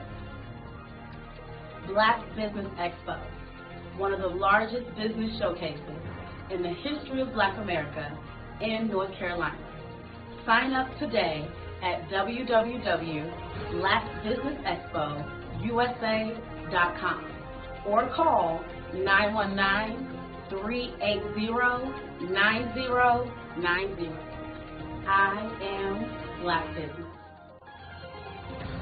I am Black Business. From the moment I wake until the time I sleep, I am Black Business. I am Black Business. Are you Black Business? I am Black Business. Do you support Black businesses? I support Black business because I am Black Business. Black Business Expo, one of the largest business showcases in the history of Black America in North Carolina. Sign up today at www.blackbusinessexpousa.com or call 919-380-9090. Join Dr. Eric Kelly III and a host of phenomenal speakers from all around the globe for this 7-day virtual event that you don't want to miss. The mission of the Black Business Expo is to raise scholarship money from kids all the way from high school all the way from college. The Black Business Olympics is one of the largest Black business showcases in the world. It is an opportunity for businesses and companies to showcase their businesses globally. We are going to be giving away laptops up to $5,000 away to students. Again, I'm Olivia Appleberry, the founder of 2 Cents Finance and one of the speakers for the expo. I am so excited to see you there. For more info, go to www.blackbusinessexpousa.com or call 919-308-9090 and hope to see you there.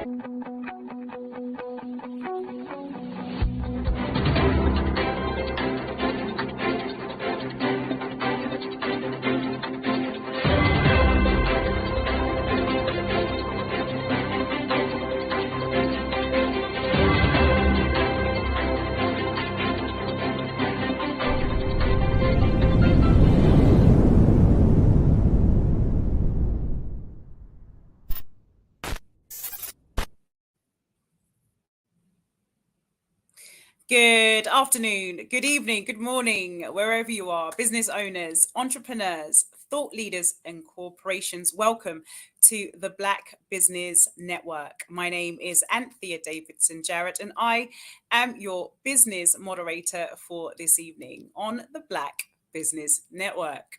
Network is a 24-hour business network showcasing Black businesses, business owners, thought leaders worldwide.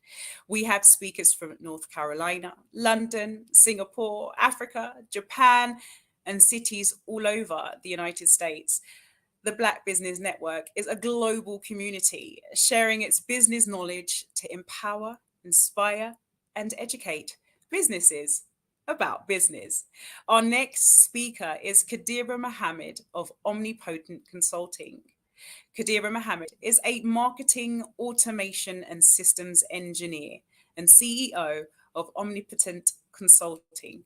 Her notable projects include taking a client's two-person operation from $15,000 to $80,000 per month in revenue in 60 days with the systems she set up. What started as just an extra way to help her digital marketing clients save their time has turned into her ultimate passion, helping coaches, consultants, and service providers leverage systems and automation so they can gain back 500 hours of their time without feeling overwhelmed with tech using her 4C method. I present to you Kadira Mohammed. How are you? I am amazing. I'm amazing. How are you? I'm fine. And just a quick reminder, once again, we all understand and know what we should do, that genius is common. And I'll see you on the other side. Wonderful. I have to first give an absolute thank you to Dr. Kelly and everybody else who's involved with putting on this amazing event. I loved it last time. I'm so happy to be invited back today.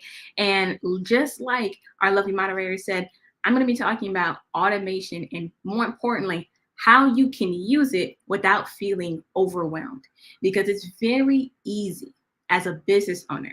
When we have 3,000 different hats on, you have to be your own assistant, you have to play customer service, you of course have to do the sales, you have to do the marketing, and you have to do everything else when it comes to fulfilling the service that you're providing your clients. It doesn't matter if you're a coach, if you're a consultant, if you're a local service provider, in all those types of businesses and all those industries, you are pretty much already overwhelmed with everything else that you have to manage. So we don't want to make automation and technology, which is to be to your benefit, now it becomes your detriment because you don't know how to effectively use them, or you have the access, but you don't know how exactly it's supposed to be able to help you without you feeling like it's just another thing on your to-do list that never seems to be completed.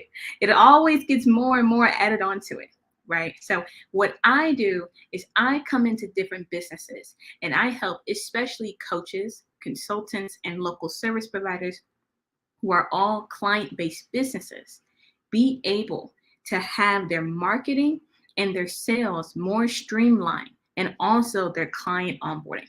So those are the three areas I help people in, right? I help them follow up with their leads so that way they can get more money out from the leads that they're already spending money on, as well as helping them get as close to the sale as possible without me personally having to go on your sales calls for you, and also helping with the client onboarding.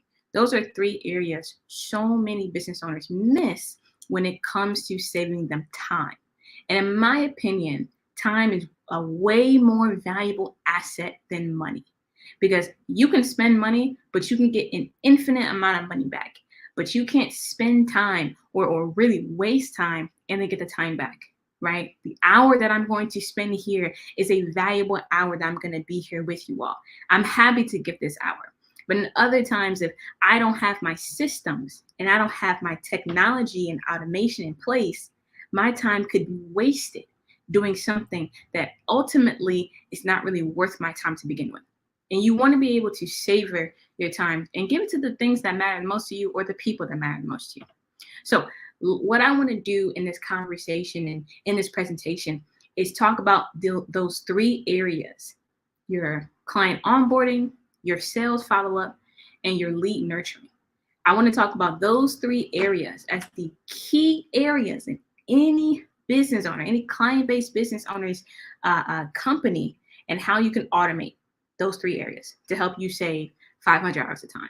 And if you think about it, 500 hours inside of a year is less than 10 hours a week, okay? And you all can probably imagine that you're probably wasting more than 10 hours a week, unfortunately, right? The average business owner, when I speak to them and I ask them what's going on in their business, where they're spending the most of their time on, they're usually kind of wasting, it could be as much as like 3 to 5 hours out of a day when you really add it all up. right? It's never 3 to 5 straight hours. But if you add it up throughout the whole day, and sometimes a lot of us work 16-hour, 18-hour, 20-hour days, those 4 to 5 hours, those 3 to 5 hours can add up, okay? It really can add up. So let's talk about area number 1, your lead nurturing. Why do we care about automating our lead nurturing? What do I mean by that? When you get a new lead, whether it's because you're on an amazing network like this, like the Black Business Network, and acting in the Black Business Olympics, or you're buying leads online, or you have joint venture partnerships, or any other type of way. Maybe you have a blog, maybe you're up on social media. You're getting leads. You're getting people who are interested in your services or could be interested in your services. Depends on what kind of definition you're going with, right? But let's say you're buying leads. Let's say you're running advertising and you're paying for leads. Let's say you get about 100 leads that come in, only maybe like 10% of those people just might buy from you, right? Most of them are not really going to buy right then and there. They're not going to get on a phone call with you. They're not going to get on a Zoom call with you. They're just going to be there, right? So that's 90% of your money is out the door. And you're really trying to make your money up front from the 10% who raised their hands. And then out of the 10% who raised their hands, only so many are actually going to move forward. Well, what about those 90% that are gone? What about those 90 that you just purchased, you put your money into, and now they're nowhere to be seen?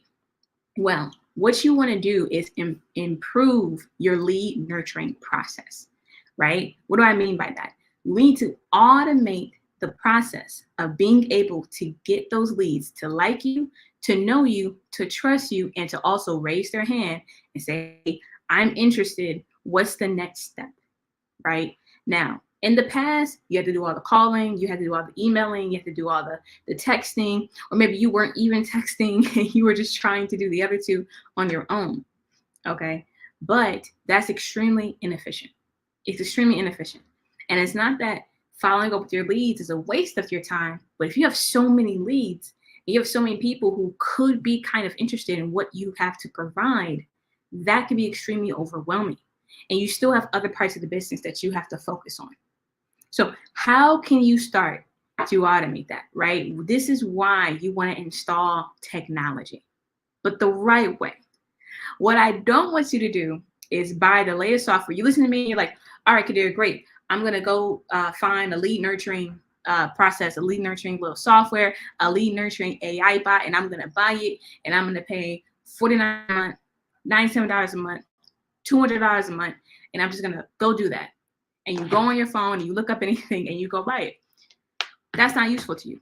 Why? Because what's the actual process? What's being said? What's the order, right? What content are you showing to people? In what way, right? Process. What's the sequence? Is it emails first and then text messages? Is it text and then you message them on Facebook? Is it this? Is it that? There's so many different ways you can do this, okay? You need an actual system, however. You need a process. You need a way that people can come in and there's clarity and they know what to expect, and you're building a relationship with them. You don't just get any type of technology. You just don't do that, because we end up wasting more time, because this is probably not your wheelhouse, right? This is probably not your wheelhouse. And it's okay if it's not your wheelhouse, right? A business is a huge, it's huge. It's not just one person most of the time, right? There's so many different departments. You have your HR, you have your operations, you have your financials, then you have your customer service, then you have your marketing departments, your sales departments. You're not supposed to be wearing all those hats as a business owner. And therefore, you're not necessarily supposed to be extremely 100% efficient at every single one of those areas. I'm super great with technology.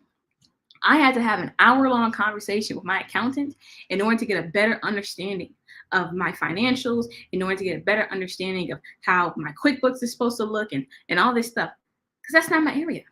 I'm not an accountant. I'm great at math, but then sometimes that math just doesn't always look the same to me. And I'm like, I don't understand how they're getting those numbers, right? Because I'm not an accountant. I'm not a bookkeeper. I'm not a CPA. And I certainly know enough about taxes to be dangerous for myself, and that's it, right? That's why I hire an accountant to help me with this, and more importantly, do it for me, in terms of the things that they can do for me, right? Take care of these things and tell me what happened afterwards, because I know where my zone of genius is, and that's not it. As a business owner, you have a zone of genius. Automation and technology and systems, when employed correctly, help you in the areas that are not your zone of genius. So I said that, and I took a bit of time to explain that because I really want y'all to understand that, right? Technology, automation, and systems are to help you in the areas that are not your zone of genius. Okay? They're not needed, or they're not as pressing, they're not as much of a pressing need in the areas that are your zone of genius, even though you should be employing them. But they are 100% needed in the areas that are not your zone of genius, because you're not going to be able to build generational wealth without true systems and without any level of automation or technology. You just can't. You just can't. Because is it wealth if you can't pass it down? Think about that. Is it true generational wealth if you can't pass it down? If your child can't come in and take your spot and be able to keep it running, you don't have a business built with generational wealth in mind. I hate to break it to you. I don't mean to ruin the posts on Instagram and on Facebook that go around and the memes and all that stuff. But if you couldn't have your child just swap places with you in your business right now, and they could run it right now, assuming they're adults and they're old enough, right? If they can't just come into your business and switch places with you and be able to just move forward because they know how the business operates, not because they've been in it since they were a child necessarily, but because you have these systems in place that allow for your business to run regardless of who's sitting at the helm. If that's not the case, you can't say, hey, I can do that right now. You don't have a business built on generational wealth. You're still on the way to building that. And you could be in business for 20 years. I help people when they've been in business for decades longer than me, but they couldn't do that. They couldn't swap out. That's why we have 20 million businesses that are about to be up for sale, or they're going to try to sell their companies because their children don't want to work in it because they don't know everything to do. And the business owner has been in the business for 30, 40, 50 years building it. They retire graciously, but now they realize their business ran because of them. It ran because of the owner. It didn't run because it could actually function on its own, right? It reminds me of the, if you all remember the Flintstones car, right? Where, I don't remember what the man, what the husband's name was, but it could only run because literally the family was running the car. It was running on their feet. So when they stopped running, the car did too. You don't want your business like that. You want it to be able to run on its own, more like a Tesla, if you will. But nonetheless, I really want that understanding to resonate with you all. And you get that you have to be able to build systems into your business in order for it to run without you. And these 3 ways I'm going to get through are just the beginnings. So number 1, lead nurturing. If you can't nurture your leads, you just wasted 90% of your money. Okay. If you don't have a process to do that automatically without you doing that yourself manually as much as possible, now you've wasted money and you're wasting time. Okay. And it's not even just, when I say time, I'm talking about the time it takes for you to manually reach out and perform all these actions. But I'm also talking about the time in between when you got the lead and when they were the most interested, between when you started to nurture them. Because what's this gap here?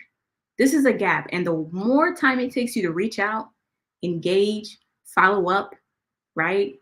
Try to build a relationship with these people, the harder it gets. People are only as hot in the beginning. They get colder over time. The more time it takes for you to reach out to folks, to be able to build a relationship, the more you don't become top of mind. You're at the bottom. We're impacted with thousands and thousands of ads per day. Your ad, whether it's a literal Facebook ad, Instagram ad, some type of social media ad, or if you're here, or if you're buying, ads, banners, and you're buying billboards and stuff like that, they only last for so long in people's minds before people move on. So you have to make a big impact in the beginning. All right. And especially if you're a client-based business owner, likely your goal is to get people on the phone with you so you can talk about your services. Right? That's what you want to do. Get them on the phone with you so you can talk about your services. So you can talk about what they need, what they're looking for, see if you're a good fit. And if they're a good fit for you and you're a good fit for them, ideally you move forward. And if you don't, then you're going to go into the next thing, which is the sales follow-up process. Okay? So we got lead nurturing. Then we have sales follow-up. What's sales follow-up? Number one, it's the process of when people book a call with you. Remember I said, you likely need people to get on the phone with you in order for you to make a sale. Well, what's that process between somebody booking a call and when they show up to the call? I want y'all to ask yourself this question. Have you ever had a sales conversation with somebody? You know, they booked a call with you. You want to be able to talk about your services. Then you get on the phone with them and they're like, so who are you? And what do you do? And what was this for? Oh, okay. Right. All right. And so then what is this about? And why am I on here? And what are we doing? That becomes a waste of time. Why? They don't know anything about you. You just got on the phone with them. Almost like you cold call them. They showed up or they answered the phone, but they don't know why they're there. And more importantly, they don't know why they need you ahead of time before you've even talked about how much your prices are, what you provide, and all that. This is especially true for my coaches and my consultants, right? For local service providers, it's likely a lot different, right? Because if somebody has a broken toilet, they know they're calling a plumber because they have a broken toilet. It's a little bit different of a call. But if you're a coach or consultant, people are coming to you or you're going to them, but they still may not know what you really do, right? They may not be really sure as to what your programs are and what services you actually provide. So there needs to be a strict follow-up process from when people book a call with you, where they're now getting excited about a conversation with you. They need to be seeing interviews. They need to be seeing you in action. They need to be receiving content from you. And of course, they need to be reminded of the meeting as well as what they can expect. Whole process with that. I couldn't even go into that. Honestly, I talk about that a lot more in my Facebook group. It's free. It's called Succeeding with Systems. If you go to the link that's down there, you can go ahead and check that out. Kadira.com/BBE. But that said, you need to have a way where when people book a call with you, they're excited. They know what to expect. They're like, yes, I'm going to be able to talk to Dr. Kelly about this. I'm going to be able to talk to Dr. Kelly about the Black Business Olympics. I'm going to be able to get on there. Yep, I just need to be on the call so I know what to expect, so on and so forth. Right? So on and so forth. But that's not going to be able to happen if you don't have that automation set up. You don't want to have to be personally responding and reminding people about meetings with you, right? And you don't want to think, oh, they should just know, we send a meeting, they should just know. People miss meetings all the time. People forget meetings all the time. People double book all the time. People are busy, right? It's up to you to remind people about meetings and your sales calls with them. It's up to you, but you don't have to do it alone. That's where automation comes into play. All right. Now let's talk about the third layer of this. You got your leads, you got your sales. Oh, actually, I almost forgot about this. The sales follow-up. So the sales follow-up is two different areas, the appointment and then after the appointment. So pre-appointment and post-appointment. Like I said, I had a call with my accountant earlier today. And she gave the perfect scenario. She was on a call with a salesperson. Person was quite a bit too aggressive with her. Okay, she wasn't going to buy right then and there anyway, but she was still interested in what he had to say. And she was interested in the service, but she wanted to think about it. Well, long story short, because of his demeanor and manner, he didn't have the foresight to book a follow-up call with her, which is what he should have did. He should have booked a follow-up call for a day or 2 days, maximum 3 days later. Now, because he didn't do that, he didn't have the chance to use even more technology and automation in order to prospect my accountant more interested in the services.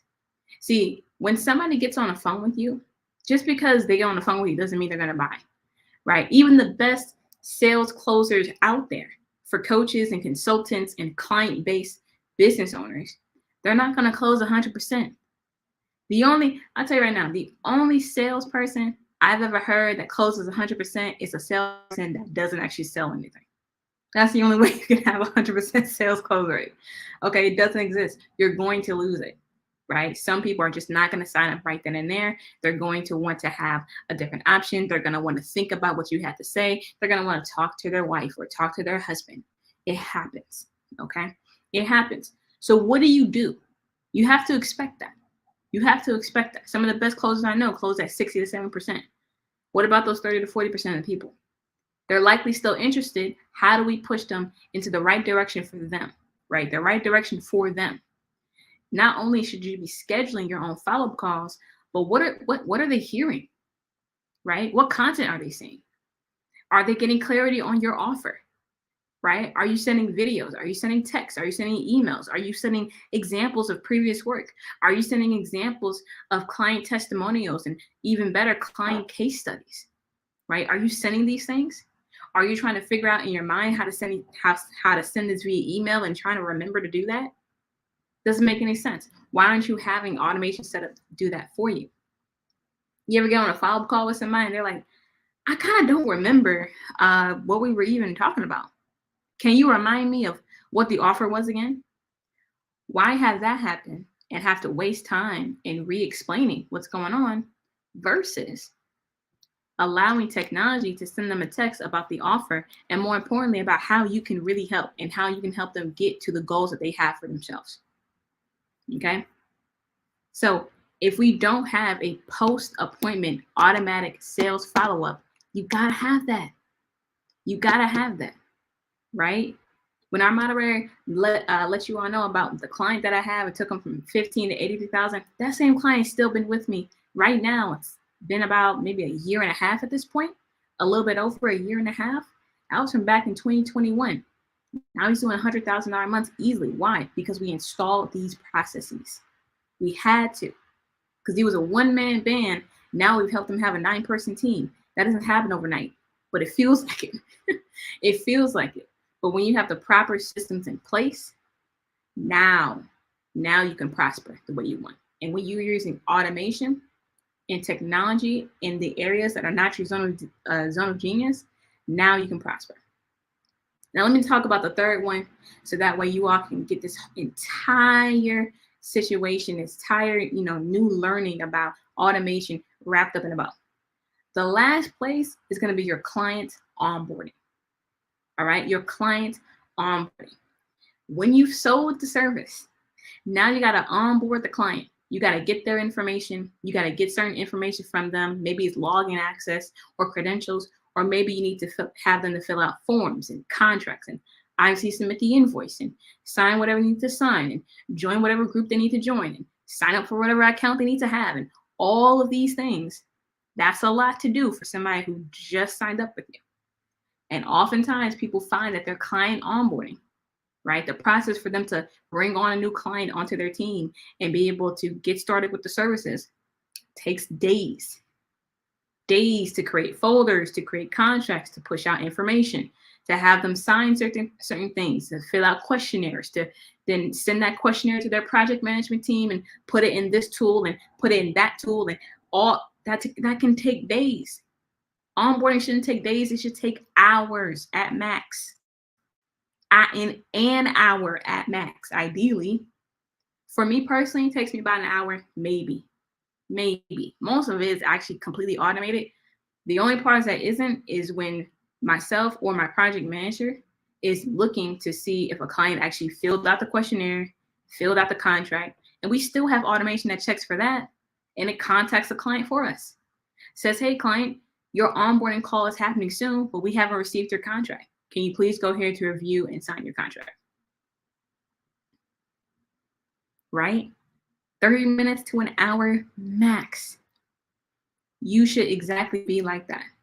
Because if you're taking a long time in your onboarding, you're going to take even longer to fulfill their service, right? To fulfill the service you just sold them on. So your onboarding should be super simple, to the point. It should happen in an hour, and it shouldn't overwhelm your new client. Because the reality is, if your onboarding takes a while for you, it feels like a lot to the client you just sold, right? You're a client-based, service-based business, all right? Your client doesn't want to feel more overwhelmed. That's why they hired you, because they don't want to feel overwhelmed about whatever you're helping them with. Well, make it easy for them to get started, get some quick wins, right? Have them feeling good and making sure they're not feeling buyer's remorse. That's a big thing. If they're feeling like buyer's remorse, then what they say, like, maybe I shouldn't do this, this may not be the time. I didn't know it's going to be like this, so on and so forth. I talk about this a lot in my free Facebook group. Again, it's called Succeeding with Systems. And if you go to the link down below, kadira.com/BPE, you can definitely hear more about that. I talk about that every single week, every Tuesday at this point, about automating these 3 areas.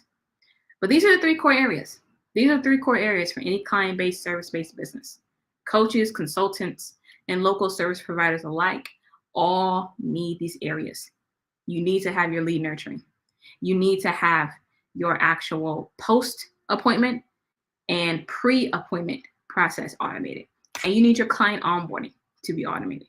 You do these things, you're going to save a lot more than just 10 hours per week. And I'm excited for y'all to be able to get started with it. Oh, you're still on mute?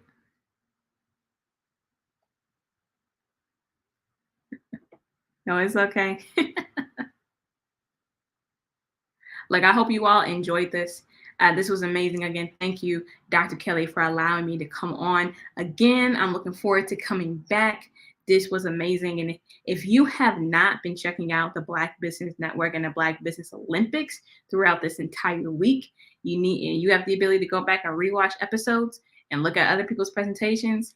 You absolutely have to do that. All right. Again, my name is Kadira Muhammad. You can find me on all social media. Facebook, Instagram, TikTok, but I'm the most active in my Facebook group. Again, it's called Succeeding with Systems. All right. And you can actually, again, you can find it in the link in my little username that's right there, I do believe. I do apologize for that. I was muted. Thank you so much, Kadira, for taking the time to share your automation expertise with us today. A lot of the things that I've learned from you is, correct me if I'm wrong, know where your zone of geniuses are and hire experts in areas where you know you aren't able to math the math. Absolutely. Passing down generational wealth is built. Passing generational wealth down is built upon system blueprints that can be passed down from generation to generation. So it's all about the systems. Automation in lead nurturing, sales implementation, and follow-up, client onboarding to improve your like, know, and trust factor, avoiding buyer's remorse so you can secure the bag and deliver your valuable services using technology in wise ways that saves you time, because as we all know, time is something that we cannot get back. So I know you have shared the best ways to contact you. Please, could you remind us again? Absolutely. So again, you can find me on all social media, just at Kadira Muhammad. But the best way to come and learn more about automation and how you can actually have this implemented in your own business is if you go to kadira.com/BBE, right? kadira.com/BBE. And you can join our Facebook group and you can learn a lot more ways to automate your business, save your time, and be able to spend it with those who matter most. Thank you again, Kadira, for your time, and wishing you a fantastic day. Thank you so much. The Black Business Expo's mission is to raise funds for high school seniors going to college or K-12 entrepreneurs. This expo is a fundraiser for students, and you may go to www.blackbusinessexpousa.com to donate to the scholarship fund, or use the Cash App that's on the screen below. That is $BBXUSA. Our goal is to give laptops and up to $5,000 to 10 students, and students can register online at www.blackbusinessexpousa.com. Every dollar counts, so we want to remind you to donate to the scholarship fund. We want to thank our Black Business Expo USA sponsors for May 2023.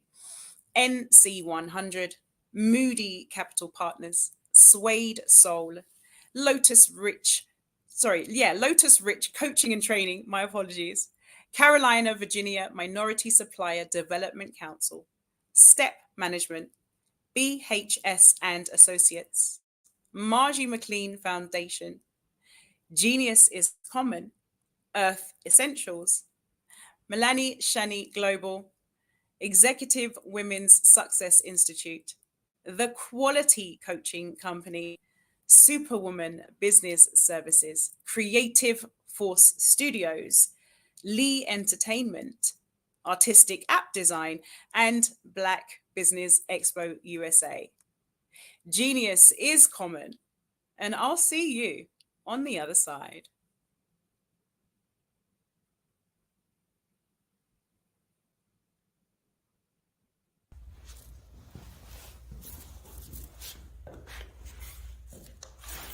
How you doing? I'm Rodney Allen Rippey.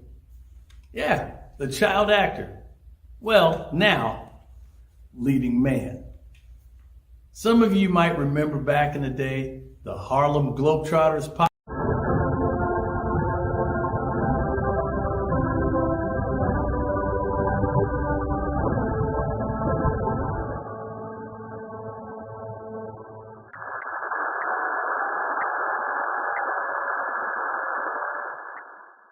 You see the career opportunity. You feel it's yours. After all, you're well qualified, but you don't apply. You feel stuck and can't move forward in your career. I've learned as a 10-year career strategist, we must learn how to show up. To show up, we will rise up. We have an amazing resource on this planet. A resource with tremendous potential. That resource is us, women. Far too many of us, when we want to rise up and advance in our careers, we hit an invisible barrier. It's called the glass ceiling. And when we do make it through the glass ceiling, chances are we're more closely scrutinized than men. As women, we face more barriers to promotions in many organizations. However, I've discovered the biggest barrier, believe it or not, is ourselves. As women, we often hold ourselves back.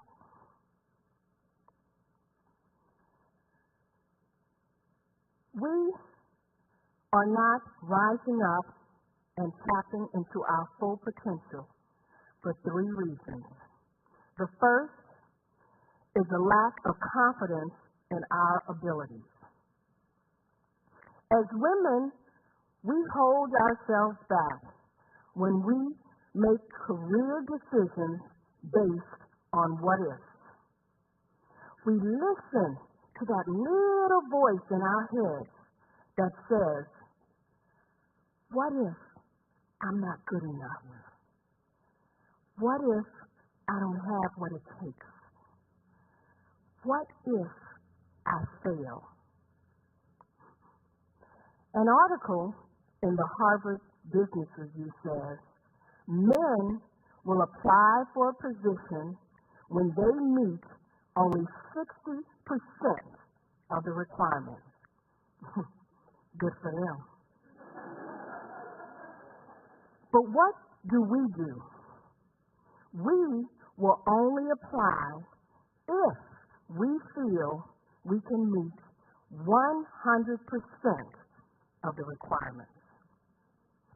Instead of moving forward with confidence, we hold back. We let fear and doubt take over, even though we know we're well qualified. And the second reason is a lack of assertiveness. We have talents and potential, but who will see them if we don't speak up and get noticed? When we join a meeting, we often sit in the back or to the side. When we could assert ourselves, we don't. We shrink back. We let others interrupt us or say nothing when other people take our ideas. When we do speak up,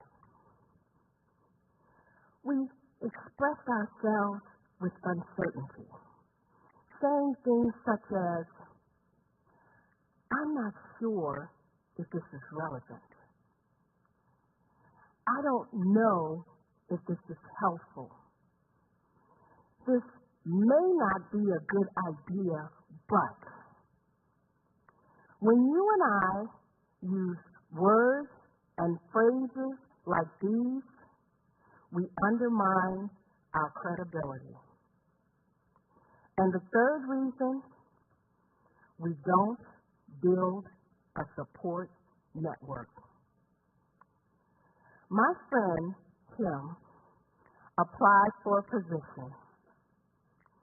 Her female supervisor felt she was more than qualified. But the supervisor would not give Kim a recommendation. The supervisor felt it would look too much like favoritism. To me, this just looked like one woman who would not reach back and help another woman. If we want to rise up, we must learn to support each other. We need to show up to rise up. Showing up means taking responsibility for your own career path. It was 2005, and I had a comfortable job as an analyst working for the U.S. government, but I wanted more. A supervisor's position opened up, and I submitted my application. I tried to find out as much as I could about who was applying, what were my chances. I discovered that 2 men were applying for the same position. I also discovered that neither of these men had the qualifications that I had. But I was optimistic because one of the women on the interview panel told me that she would support me. So I walked into that interview room well prepared. I answered all their questions. I aced that interview.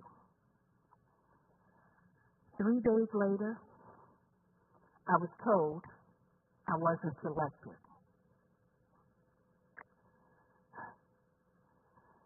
Not only did they select the least qualified one, they selected someone who didn't even belong to the organization. I was shocked. I was hurt. I was angry. I thought, how could this be? It was like a slap in my face. I deserved that job. I thought, maybe I should just look for a job somewhere else. But I was in an exercise class, and it hit me. I'm not a quitter. I have never given up. I deserve this job. I'm good at what I do.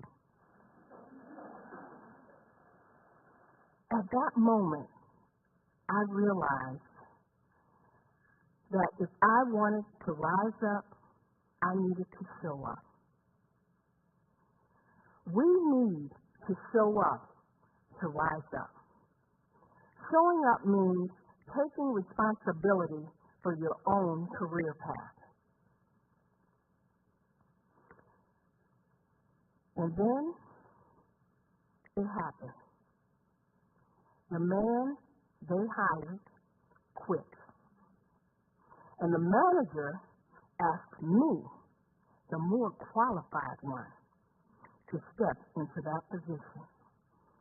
I did.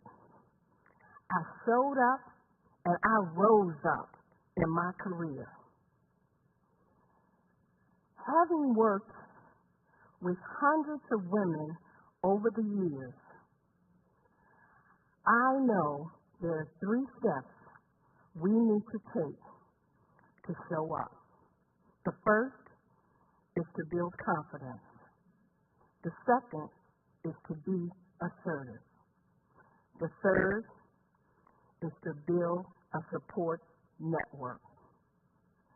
When we follow this 3-step process, we will show up to rise up. When we rise up and tap into our full potential, as women, you and I will contribute more to our organizations, more to our families, and more to our communities. When we show up to rise up, everyone wins.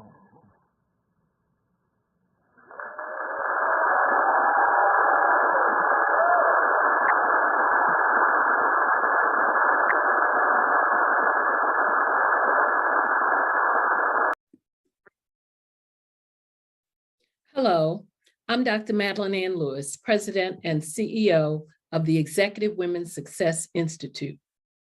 And my genius is helping women accelerate the path to success.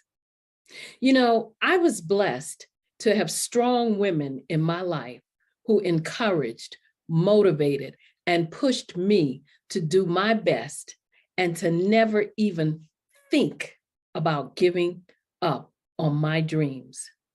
So I say to women, we must show up to rise up. We have talents and potential, but who will see them if we don't speak up and get noticed? I know that women are a tremendous resource on this planet, and there is nothing more fulfilling than helping a woman tap into her full potential.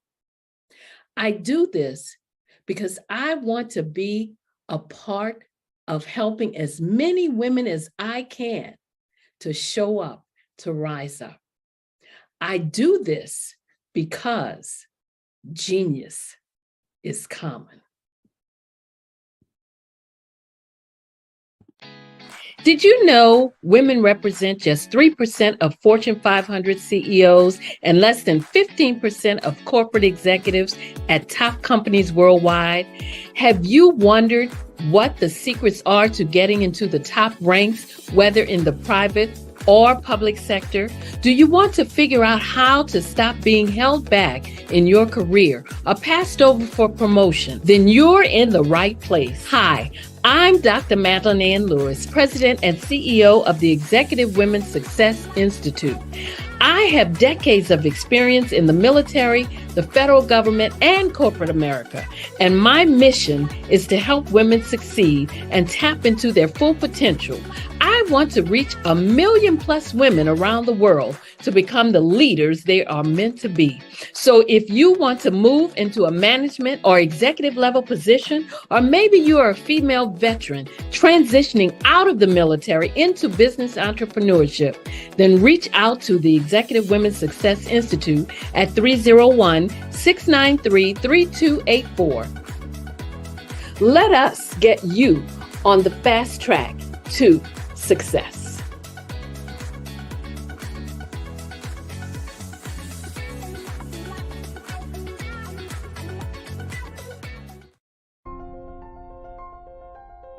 What if you could build your own city? A place where every child can find nurturing people to help them achieve their full potential. A place where every adult can access job training support, where health education is abundant, where social justice ruled the land. A place without limitations. Welcome. You have arrived at STEM City, USA. It is what every city should be. A safe and trusted community where you find people and resources to help you become everything you are and beyond. STEM City is unlike anything you have ever experienced. It is a digital twin of the world around you, only better. STEM City is about energy and soul renewal. It is more than a digital world. You can almost feel the power of live cultural events, music, and theater. STEM City promises a better future for children with caring mentors and hands-on activities with dedicated tutors to support our youth. STEM City is your passport to a healthy lifestyle with weekly events addressing our community's many issues. STEM City is your financial well-being with helpful information on wealth management, career advancement, job training, and so much more. STEM City is the community you deserve. It is the city where your dreams can come true. STEM City USA, a place in the sky that is accessible to all who reach for the stars.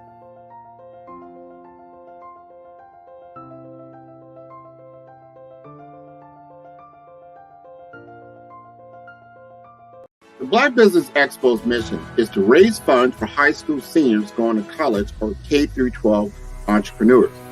This expo is a fundraiser for students. Please, you may go to www.blackbusinessexpousa.com to donate to the scholarship fund or use the Cash App at $BBXUSA. Our goal is to give laptops and up to $5,000 to 10 students. Students can register online at www.blackbusinessexpousa.com. Every dollar counts. Please donate to the Black Business Expo USA Scholarship Fund.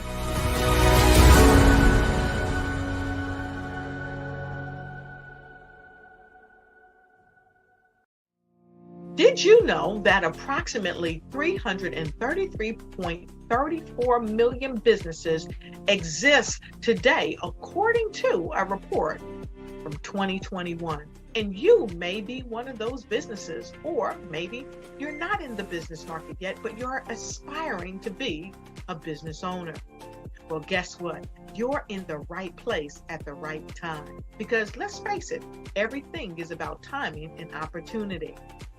Hi, my name is Dr. Lotus Richey, and I'm the CEO and founder of the Lotus Richey Coaching and Consulting LLC, along with the Lotus Richey Ignite Show.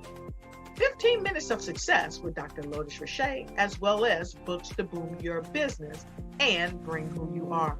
And today, I want to bring this amazing message to you about the Black Business Network and the Black Business Olympic. See, the Black Business Network and the Black Business Olympic is designed to help people just like you, that's right, that look like me, to take their business to the next level. Not just in your front yard or your backyard, but globally. The Black Business Network and Black Business Olympics is designed not to just help you survive, but to help you thrive.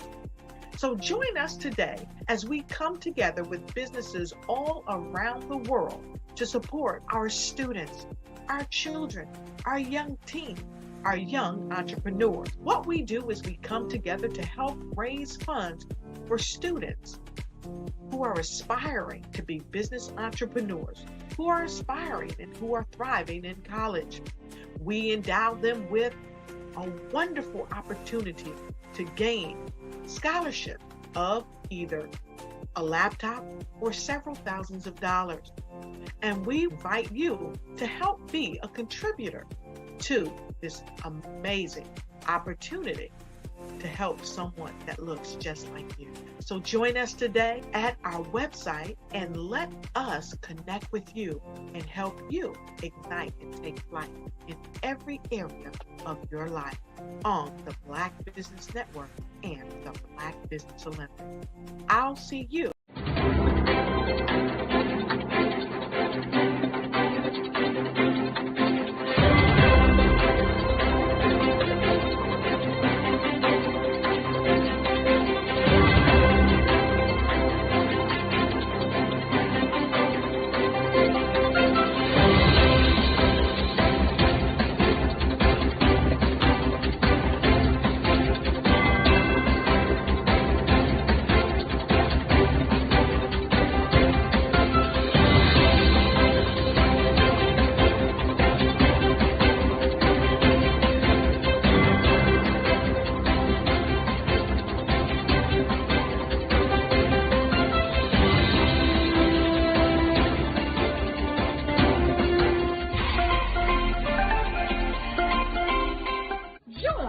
Dr. Eric Kelly III and a host of phenomenal speakers from all around the globe for this 7-day virtual event that you don't want to miss.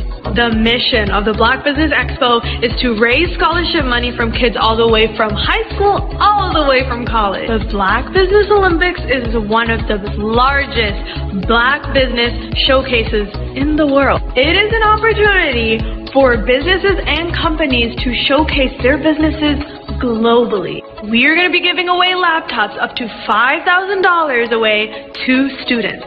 Again, I'm Olivia Appleberry, the founder of 2 Cents Finance and one of the speakers for the expo. I am so excited to see you there. For more info, go to www.blackbusinessexpousa.com or call 919-308-9090 and hope to see you there.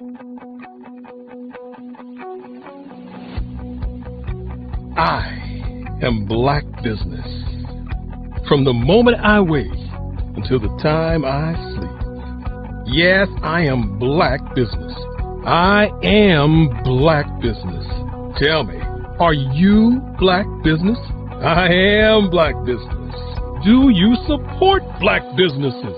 Listen, I support Black business because I am Black business. Black Business Expo, one of the largest business showcases in the history of Black business in the world. The world! Sign up today at www.blackbusinessexpousa.com or call 919-308-9090. I am Black business.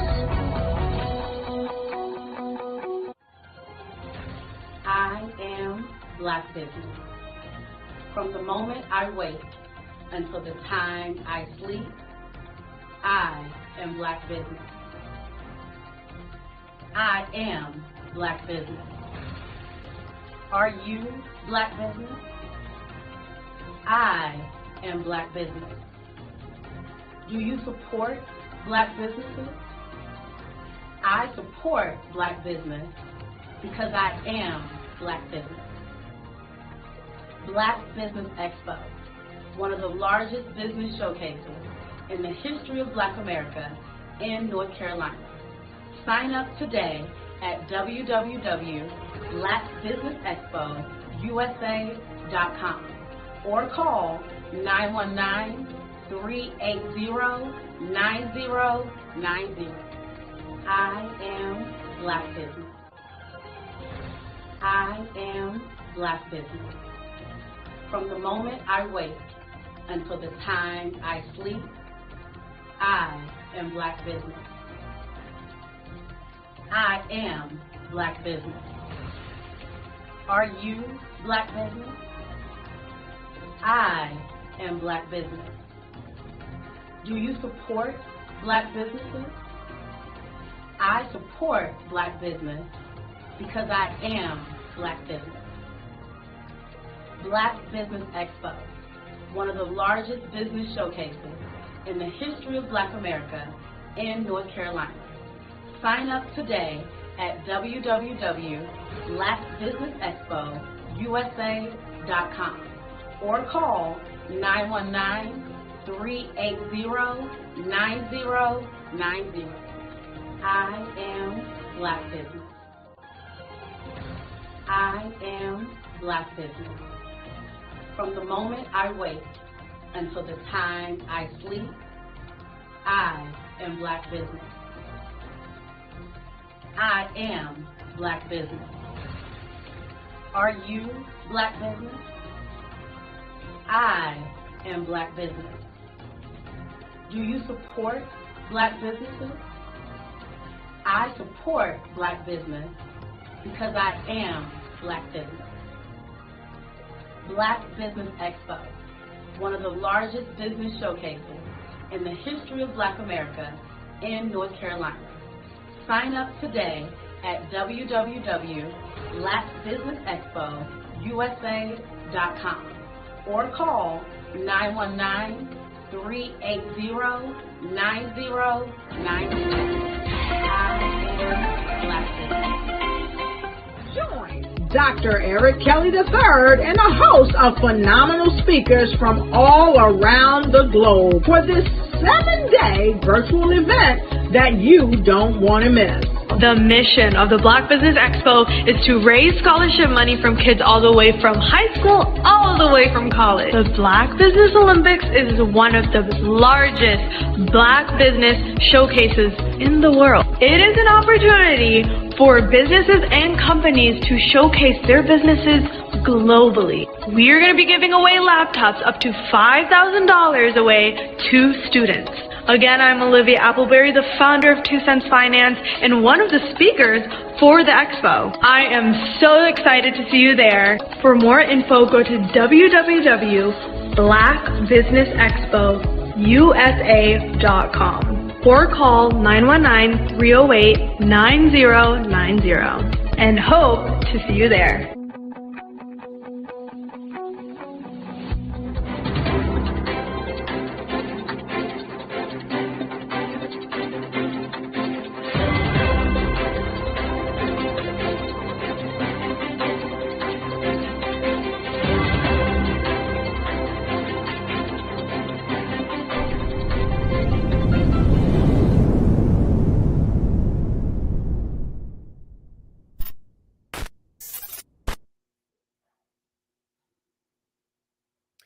Good evening, business owners, entrepreneurs, thought leaders, and corporations.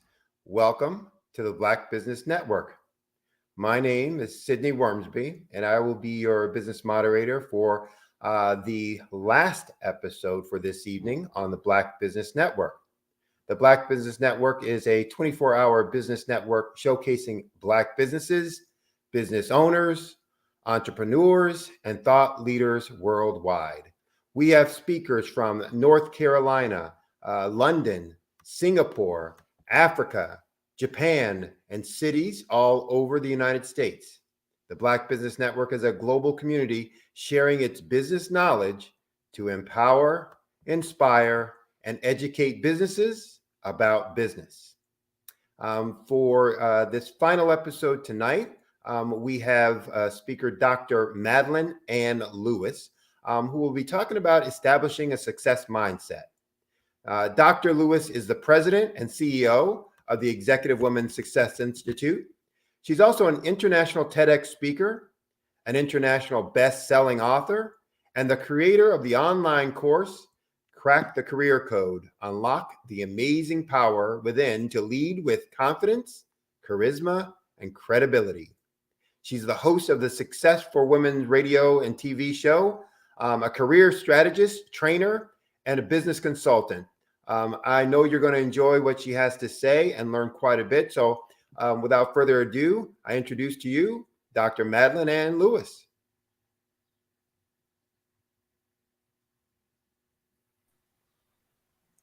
Well, hello. Good evening. How are you?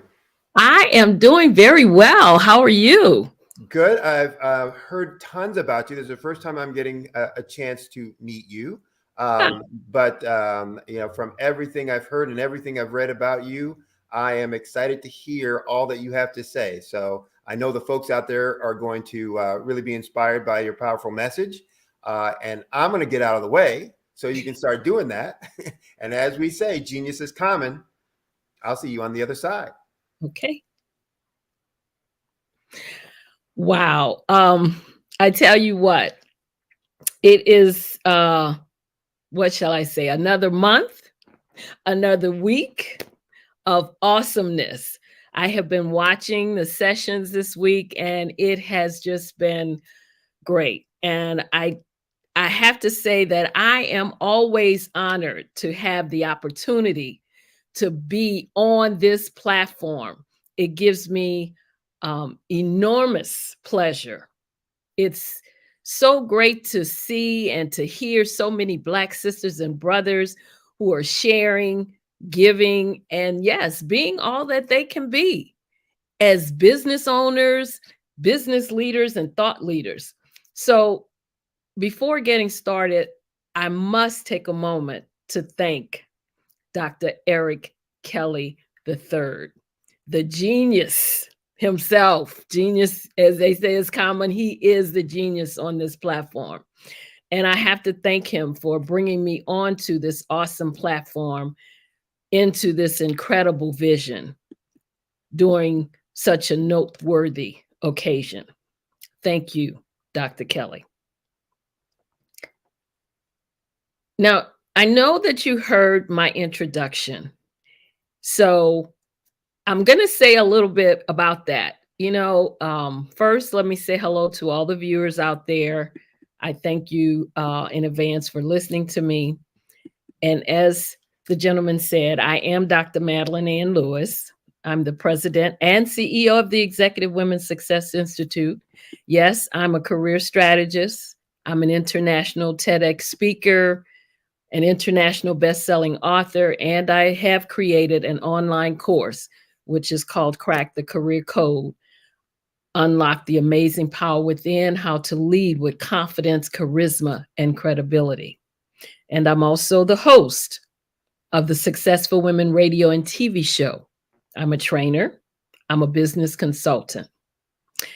And I help women. I work with women especially to progress in their careers and into upper management and executive level positions. I help to provide them with a fast track yet comprehensive toolkit of life skills and abilities. In other words, I help women to navigate through some of the obstacles they may face when trying to reach the top of their career ladder. Now, I tell you this not because I wanted to brag, but I tell you this because I want you to know that if I did it, you can do it too. And that if I did not have a mindset for success and also a positive mindset, these things would not be in my bio. So let's talk about having a successful mindset. Throughout my journey in career and in business, I mentored, coached, and advised a lot of women who were unhappy and could not figure out in which direction they needed to go. Why did I do that? Because I was lucky enough to have people in my life that did the same thing for me. These individuals, they were instrumental in helping me to navigate the obstacles and the challenges so that I could reach my goals. And I want to do the same thing for all of the ladies out there. Yes, I figured that men, they can kind of take care of themselves. So I mostly work with the ladies. My journey kind of guides women up the ladder to success because I know how you feel. As the saying goes, I have been there and I've done that. So this is why I am so passionate about helping women in any way that I can. During the time that I served in the military, I was blessed with mentors who saw my gifts and helped me to reach ranks that was in mostly male dominant areas. And of course, women of color in the armed services, both then and later in my role as a civilian in the federal government, I actually began to realize that women were coming to me for advice on a lot of things, such as reviewing their resumes, advice on what they should do next to move their careers along, how to help them to get through an interview. I also noticed that there were not a lot of women helping each other to move up that ladder. They either would not take the time or have the willingness to share their knowledge with other women who were behind them on the journey to success. So seeing these things, I knew I had found my purpose. This inspired me to start my own business, to provide the guidance, the coaching, the personal and professional development to those who needed and wanted to advance in their careers or to start a business. It also inspired me, of course, to write books, to write articles, to provide training, coaching, and tips through videos that would help women with some of the questions that they had and needed answers to. So in saying all of that, let's get started. I have a lot that I want to share with you, and I know I want to share it, but I want to stay within the time limit. So I would like to start, of course, I have to ask you to consider the two questions that I always think about when I'm talking to my clients. Where are you now, and where do you want to go? And the reason for these questions is because I have found that most people have a good idea of where they want to go, but are usually not very accurate as to where they are today and what they need immediately to move toward what they want. And one reason many people struggle to become successful is because they don't have a clear vision of what they want to accomplish. They may have a vague idea of the benefits they'd like to gain, like more money or a bigger house, but they have no idea how they will achieve these things. They may try a few different ventures, half-heartedly working toward a greater level of success, but then eventually they lose interest when they don't see much progress or they don't see it fast enough. The problem may not be that they're incapable of reaching the level of success they desire, but rather that they do not have a clear enough vision of what they want to accomplish. A vision will help you to overcome obstacles in the way, and it also helps you hold on when times are tough. A vision that is well defined will help you to focus and create a purpose that becomes your measurement for your success. If you do not have a vision of who you want to be, how you want to succeed, or what you want out of life, then you begin to lack drive, and your life may become just an order of events. A vision will make you ask yourself, who do you want to be? Your vision should include who you want to be, because it's important to know clearly who you are right now to know who you want to become.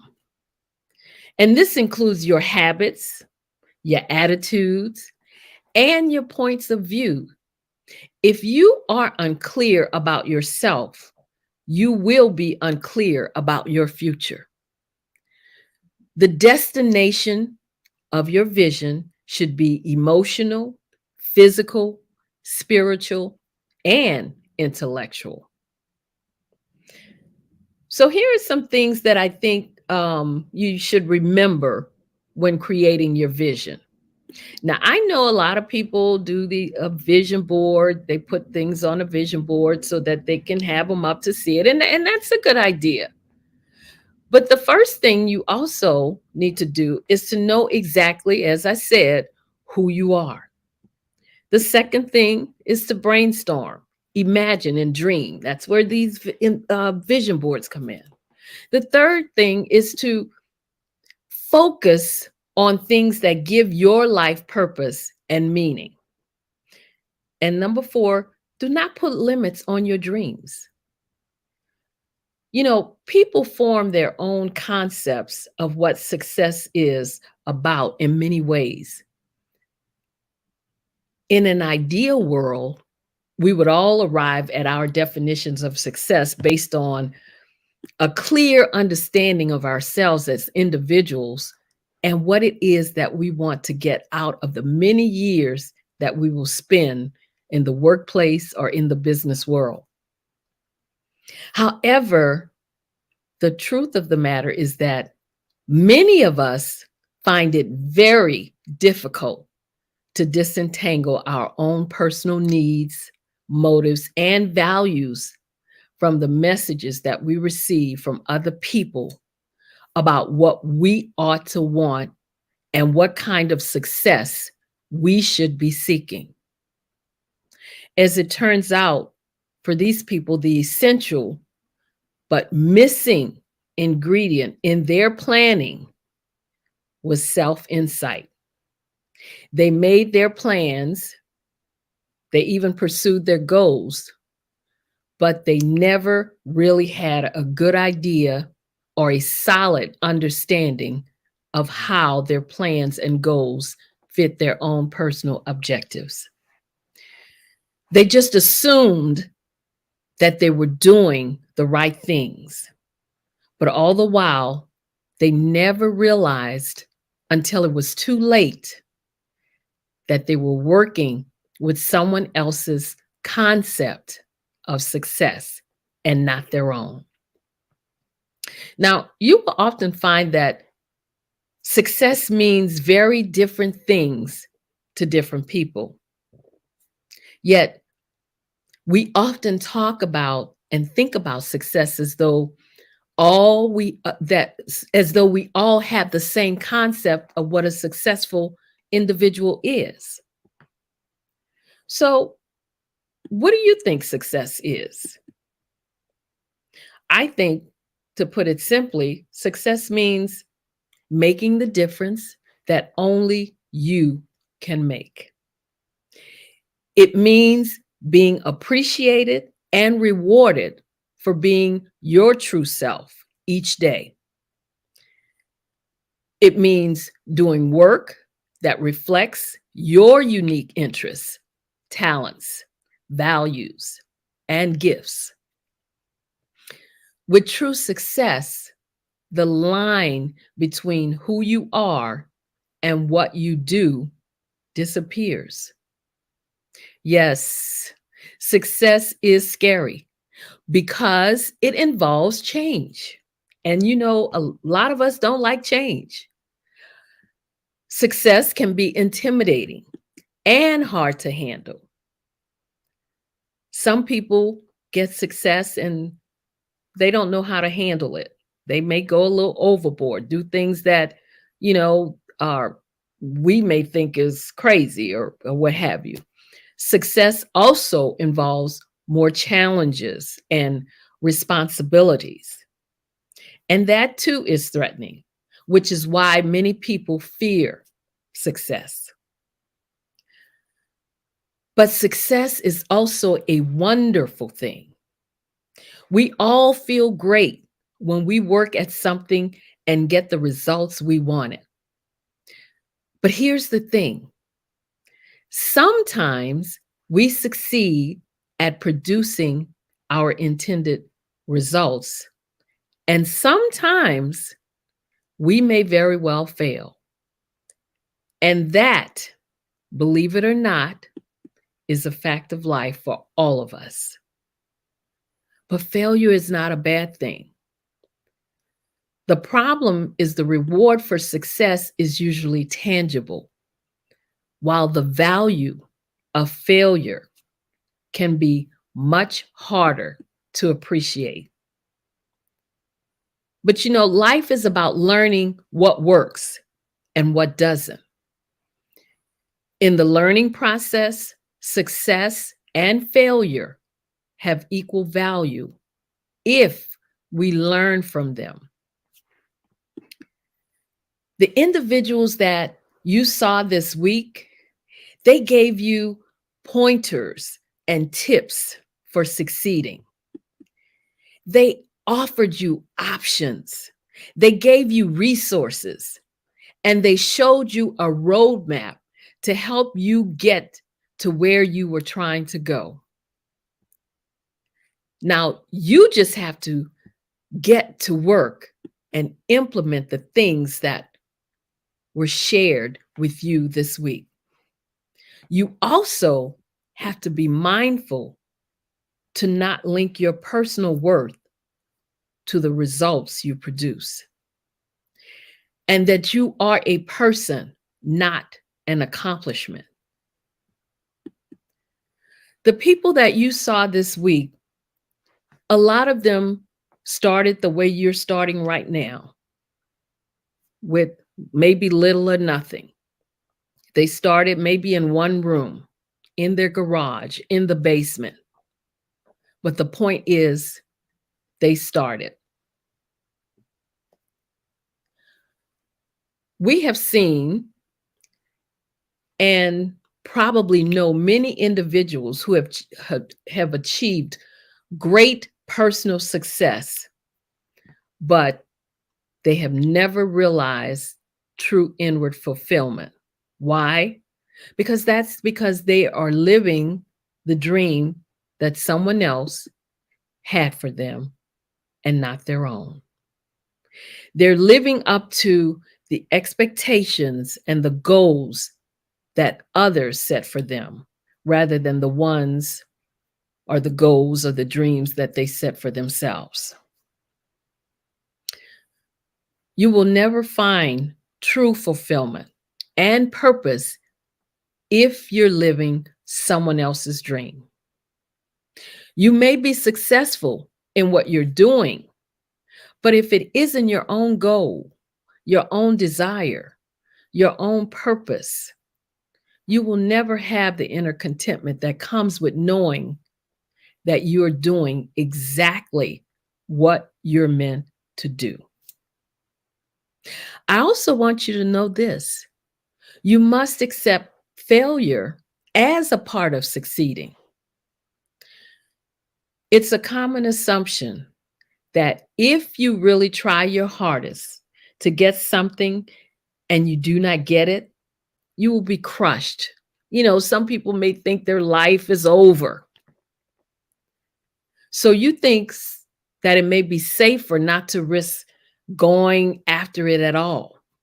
Well, guess what? That is total nonsense. As a matter of fact, the exact opposite is true. If you try and you fail, you will not feel as bad as you might think. Because in a lot of cases, you'll gain experience, you'll gain education, you may even gain contacts, and you can definitely gain self-confidence. Now, here's where I'm going to totally focus on my ladies out there. Because, you know, women are a very particular bunch. To become the best in your field, to become an executive or a CEO, that means you have reached the top of the company, of your organization, and your decisions, even the small ones, will affect that company or that organization. Women executives usually have their act together more than the average guy, much more. And if you want to succeed in life, you should start thinking like the executive way before you become one. Yes, think like an executive before you're actually one.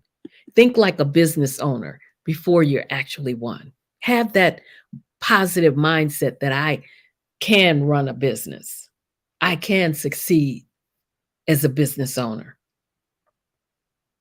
My point is that you need to have the right attitude and the right frame of mind if you want to achieve executive-like success. The right attitude and mindset means you have to be confident. You have to have persistence. You have to think big. You have to make continuous improvements. Make yourself better each day. You cannot be afraid to lead. You have to learn to be competitive. And always, always, always remember, honesty is the best policy, meaning your reputation counts for a lot. Also, you have to learn to work with people. So if your people skills are not that good, work on them. At the top, you always have to deal with people. Sometimes it's like being on a stage with the spotlight on you. And finally, be positive. You will get more done with a positive outlook rather than a negative one. Positioning yourself for success starts by seeing yourself as a success. When you see yourself as you want others to see you, you have a clear target to shoot for. Your attitude, your demeanor, the way you dress, the way you treat others, all these things impact your ability to succeed. It's about both character and reputation. Seeing yourself as successful, as a successful person, isn't about trying to fool people into believing you're something you're not. It's about developing the qualities and characteristics of a successful person. I mentioned attitude. So let's touch on that for a little bit. Your attitude is always important. Attitude is a way of thinking or being. It's how you react to what you believe to be true. Having a positive attitude means that you're optimistic and hopeful regardless of how things look. You should avoid the tendency to instantly think negative about a challenging situation. You can simply change your view of it. Your thoughts are completely under your control, and you should keep control of them. If you commit to thinking and projecting a positive self-image, before long, it will come naturally to you. Now, there are a few things you can do when you're forced to be in a negative environment, such as change how you perceive things. Don't allow every situation to affect you personally and emotionally. You know how some people take everything personal. No matter how you say it, they always think that it's about them. Separate yourself as much as possible from people who are not uplifting or positive. Don't allow negative people in your professional life to invade your personal life and bring you down. Remember that you cannot change others. You can only change the way you think and the way you act. Just as that saying goes, you are what you think. You have to envision the success that you want. And that's what this platform has provided for you. It has given you individuals that will help you to envision success because they have talked about how they did it. They have shared their story. They have given you, as I said, a roadmap to show you how you can do it also. Finding success in life and living the life that you want to live is impossible if you don't first envision it. And what I mean by that, you absolutely must envision your life changing before the kind of change that leads to success and happiness is possible. If you believe that success is impossible for you, then guess what? That is your truth. It is only once you learn that you have the power to envision your own success that you can expect to achieve all that you want to achieve in life. Having the future that you want isn't impossible, but you do need to learn different approaches and try new ways of thinking. Only then will you be able to find your purpose, to tap into your diverse range of gifts and talents, and find the road that will lead you in the direction that you need to go. So how do you think of success? How do you think of yourself as a success? Well, first, remember that everything begins in your head. You are what you believe yourself to be. If you feel that you aren't good enough for a promotion, for a given career, or to run a business, then your own personal war of advancement is over. You are done and out of the game before you even got started. Having an open mind and a positive mindset means that you are open to the idea that you have value and that you have worth and that your contribution can and will mean something to this world.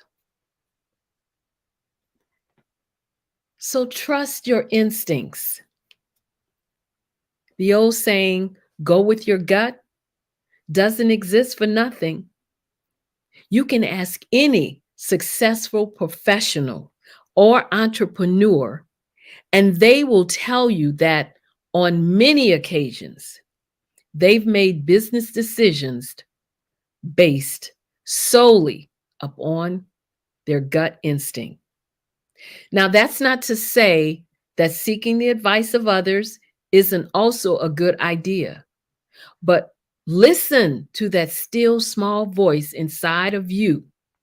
Instinct isn't something that can be taught or learned. It's a natural inclination that's embedded in each and every one of us.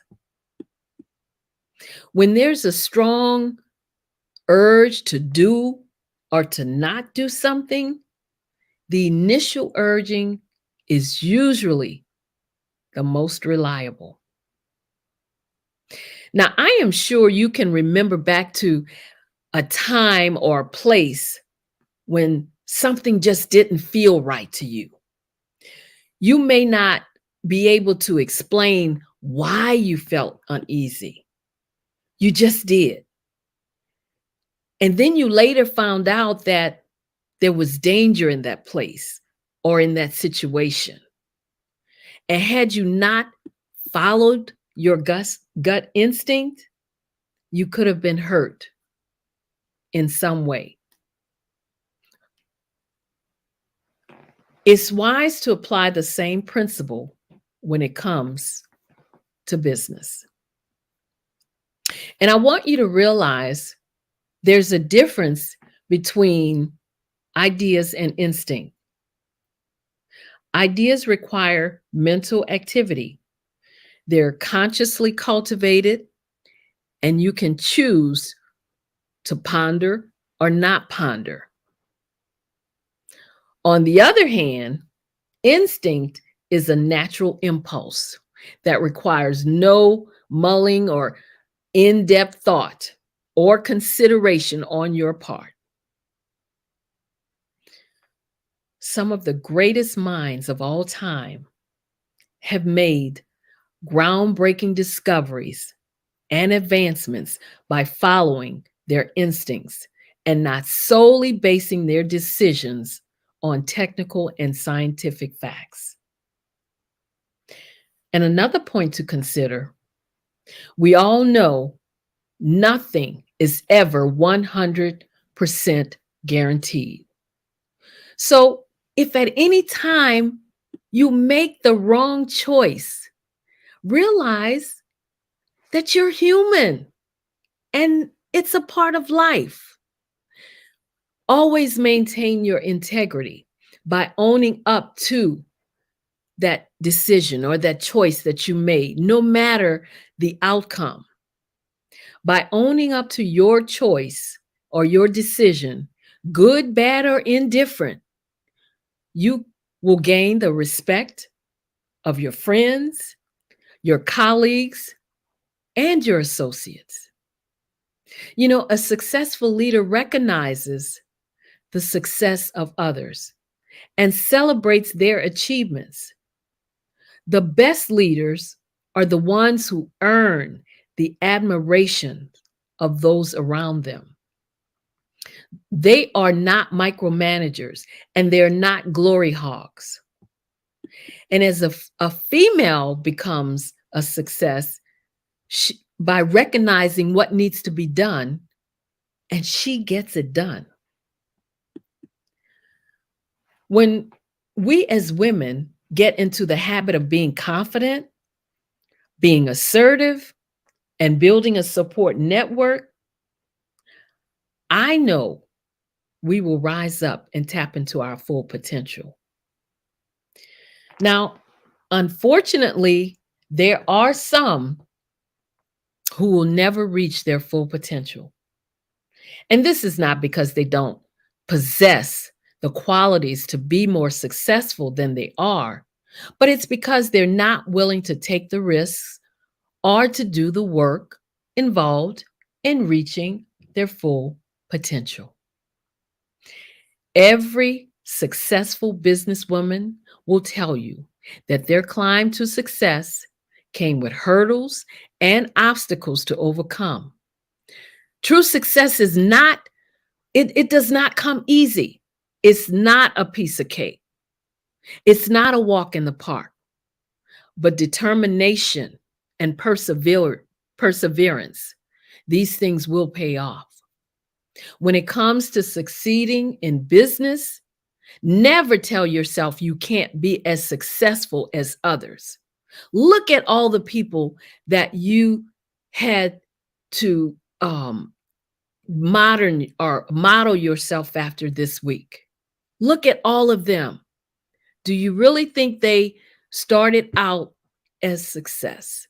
They started out just as you did, probably with a little fear, with a little doubt, but they didn't give up.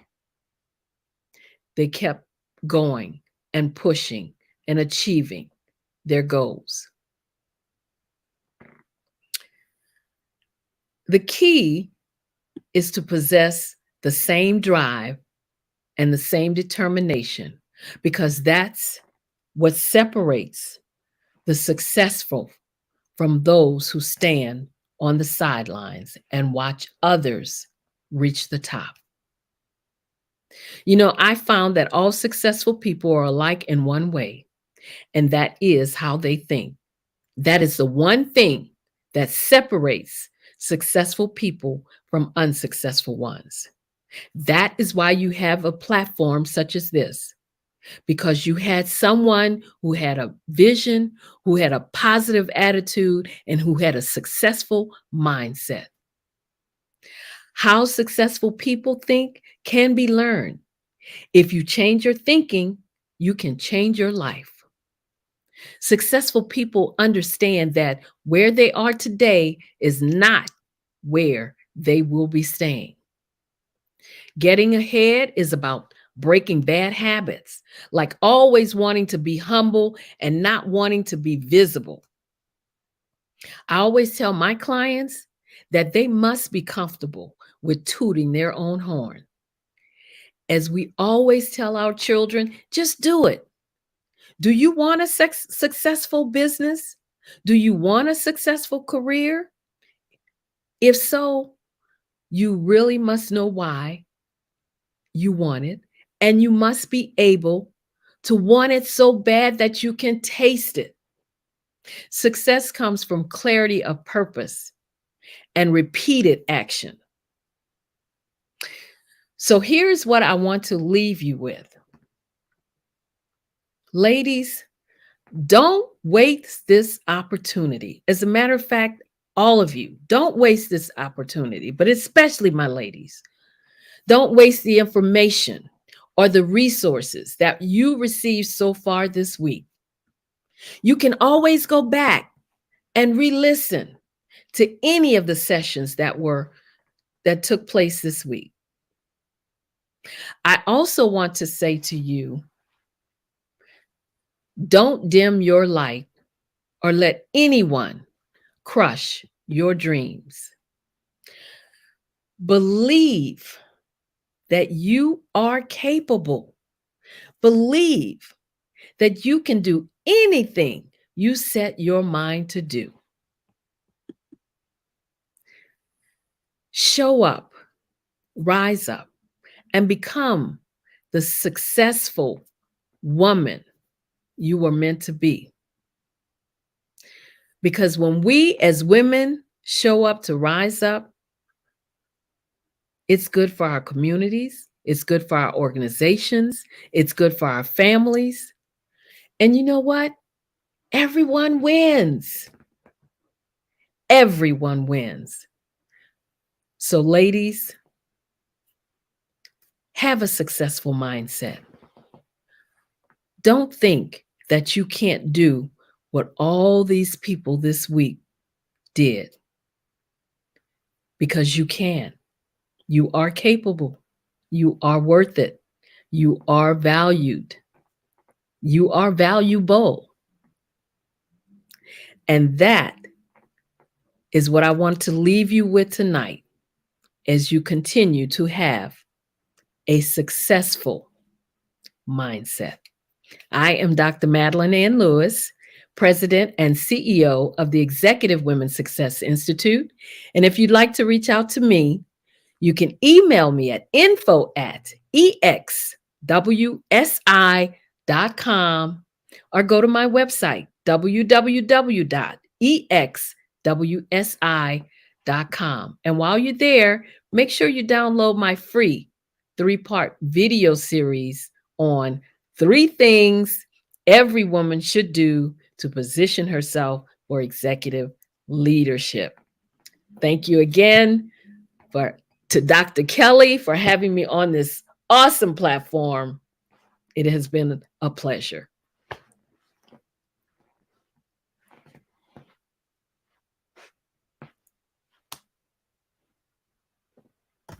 Sorry about that. Got to remember to unmute. A remarkable job. You are everything that everyone says and that I've heard. And I was very impressed with your word. And I know folks out there really got value out of what you said. And if put to use, will take them a long way. So thank you very much for all that you do and for being here and for the words of inspiration that you gave to all the folks watching out in the program. So thank you. And again, as we say, genius is common. See you on the other side. A great session and a great words of inspiration. The Black Business Expo's mission is to raise funds for high school seniors going to college or for K through 12 entrepreneurs. This expo is a fundraiser for students. So you can go to www.blackbusinessexpousa.com. Again, that's www.blackbusinessexpousa.com to donate to the scholarship fund. Or you can use the Cash App platform that should be scrolling on the screen below and use the account $BBX USA. Again, $BBX USA.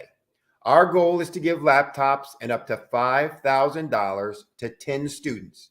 Students, you can register at www.blackbusinessexpousa.com for receiving these scholarships and laptops. Every dollar counts. So we want to remind you again, please donate to the scholarship fund. We'd also like to thank our Black Business Expo USA sponsors for this month of May 2023.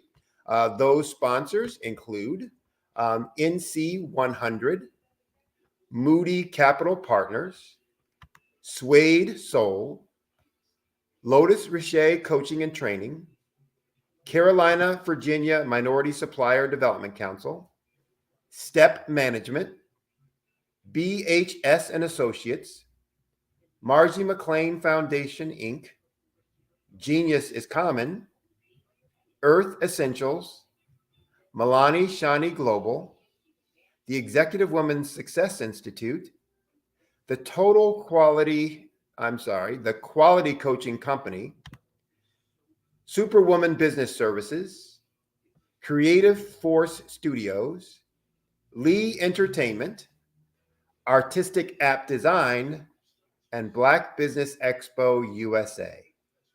Thank you for watching. Have a pleasant evening or rest of your day. And remember, genius is common, and I'll see you on the other side.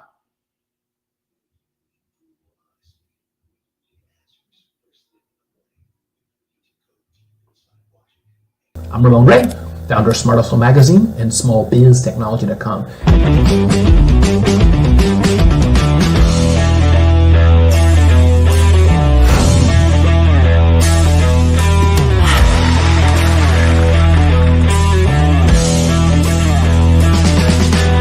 You're here today to celebrate small business success. Stand up on your feet. You rocked the house. It was amazing. Didn't we learn? For me, success comes from failure. One thing not to do is shake somebody's hand like this.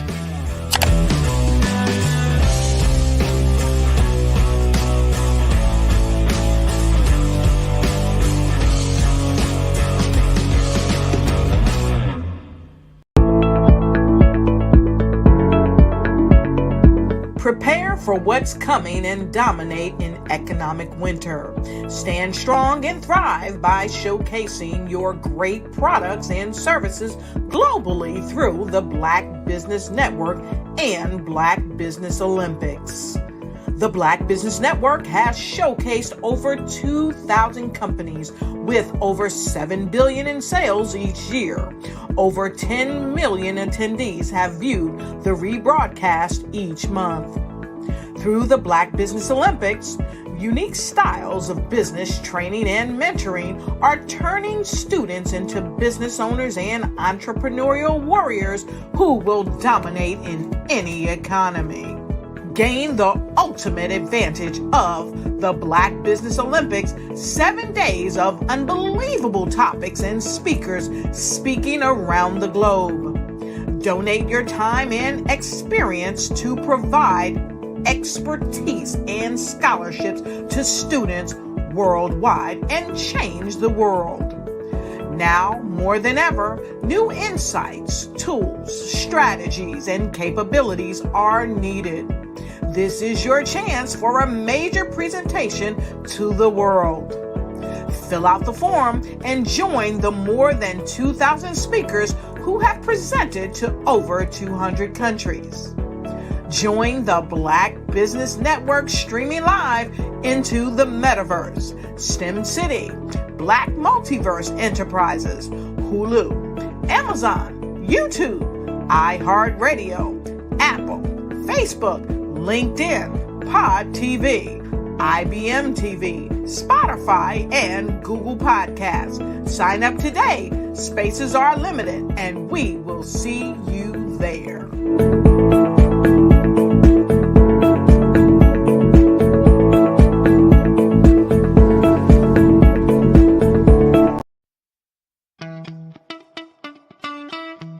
How many times have you been asked to help someone you didn't even know, a student, a business entrepreneur? Or did you ever even ask, where did they end up? That business, that friend, that entrepreneur. Well, just maybe they ended up in a gang, bankrupt, homeless, or worse, dead. Maybe they turned to crime, drugs, and alcohol. Did you ever wonder? Did you destroy their dream, or was your life always so easy? At the Black Business Olympics, we started a movement to help students complete. Give them hope and foster success. Help them to leave their dreams of providing laptops, computers, and up to $5,000 in scholarship funds. Today, we ask you to help a student, a business owner, or an entrepreneur to realize their dream by sponsoring them, supporting them, and buying from them. Consider this. With $1.6 trillion in our Black community, we only ask for a small donation for our students, our businesses, and our entrepreneurs. And you can change a life today. So I ask you, what are you going to do? Sit on the sideline and watch our students in high school be leaders, miss out on their dream from lack of resources? Or are you going to donate to the movement and change their future and yours as well? Give us a call today at 919-308-9090. Change their life by investing with action to the Black Business Olympic Fund. The Black Business Olympics, one of the largest business showcases of Black business in the history of the world.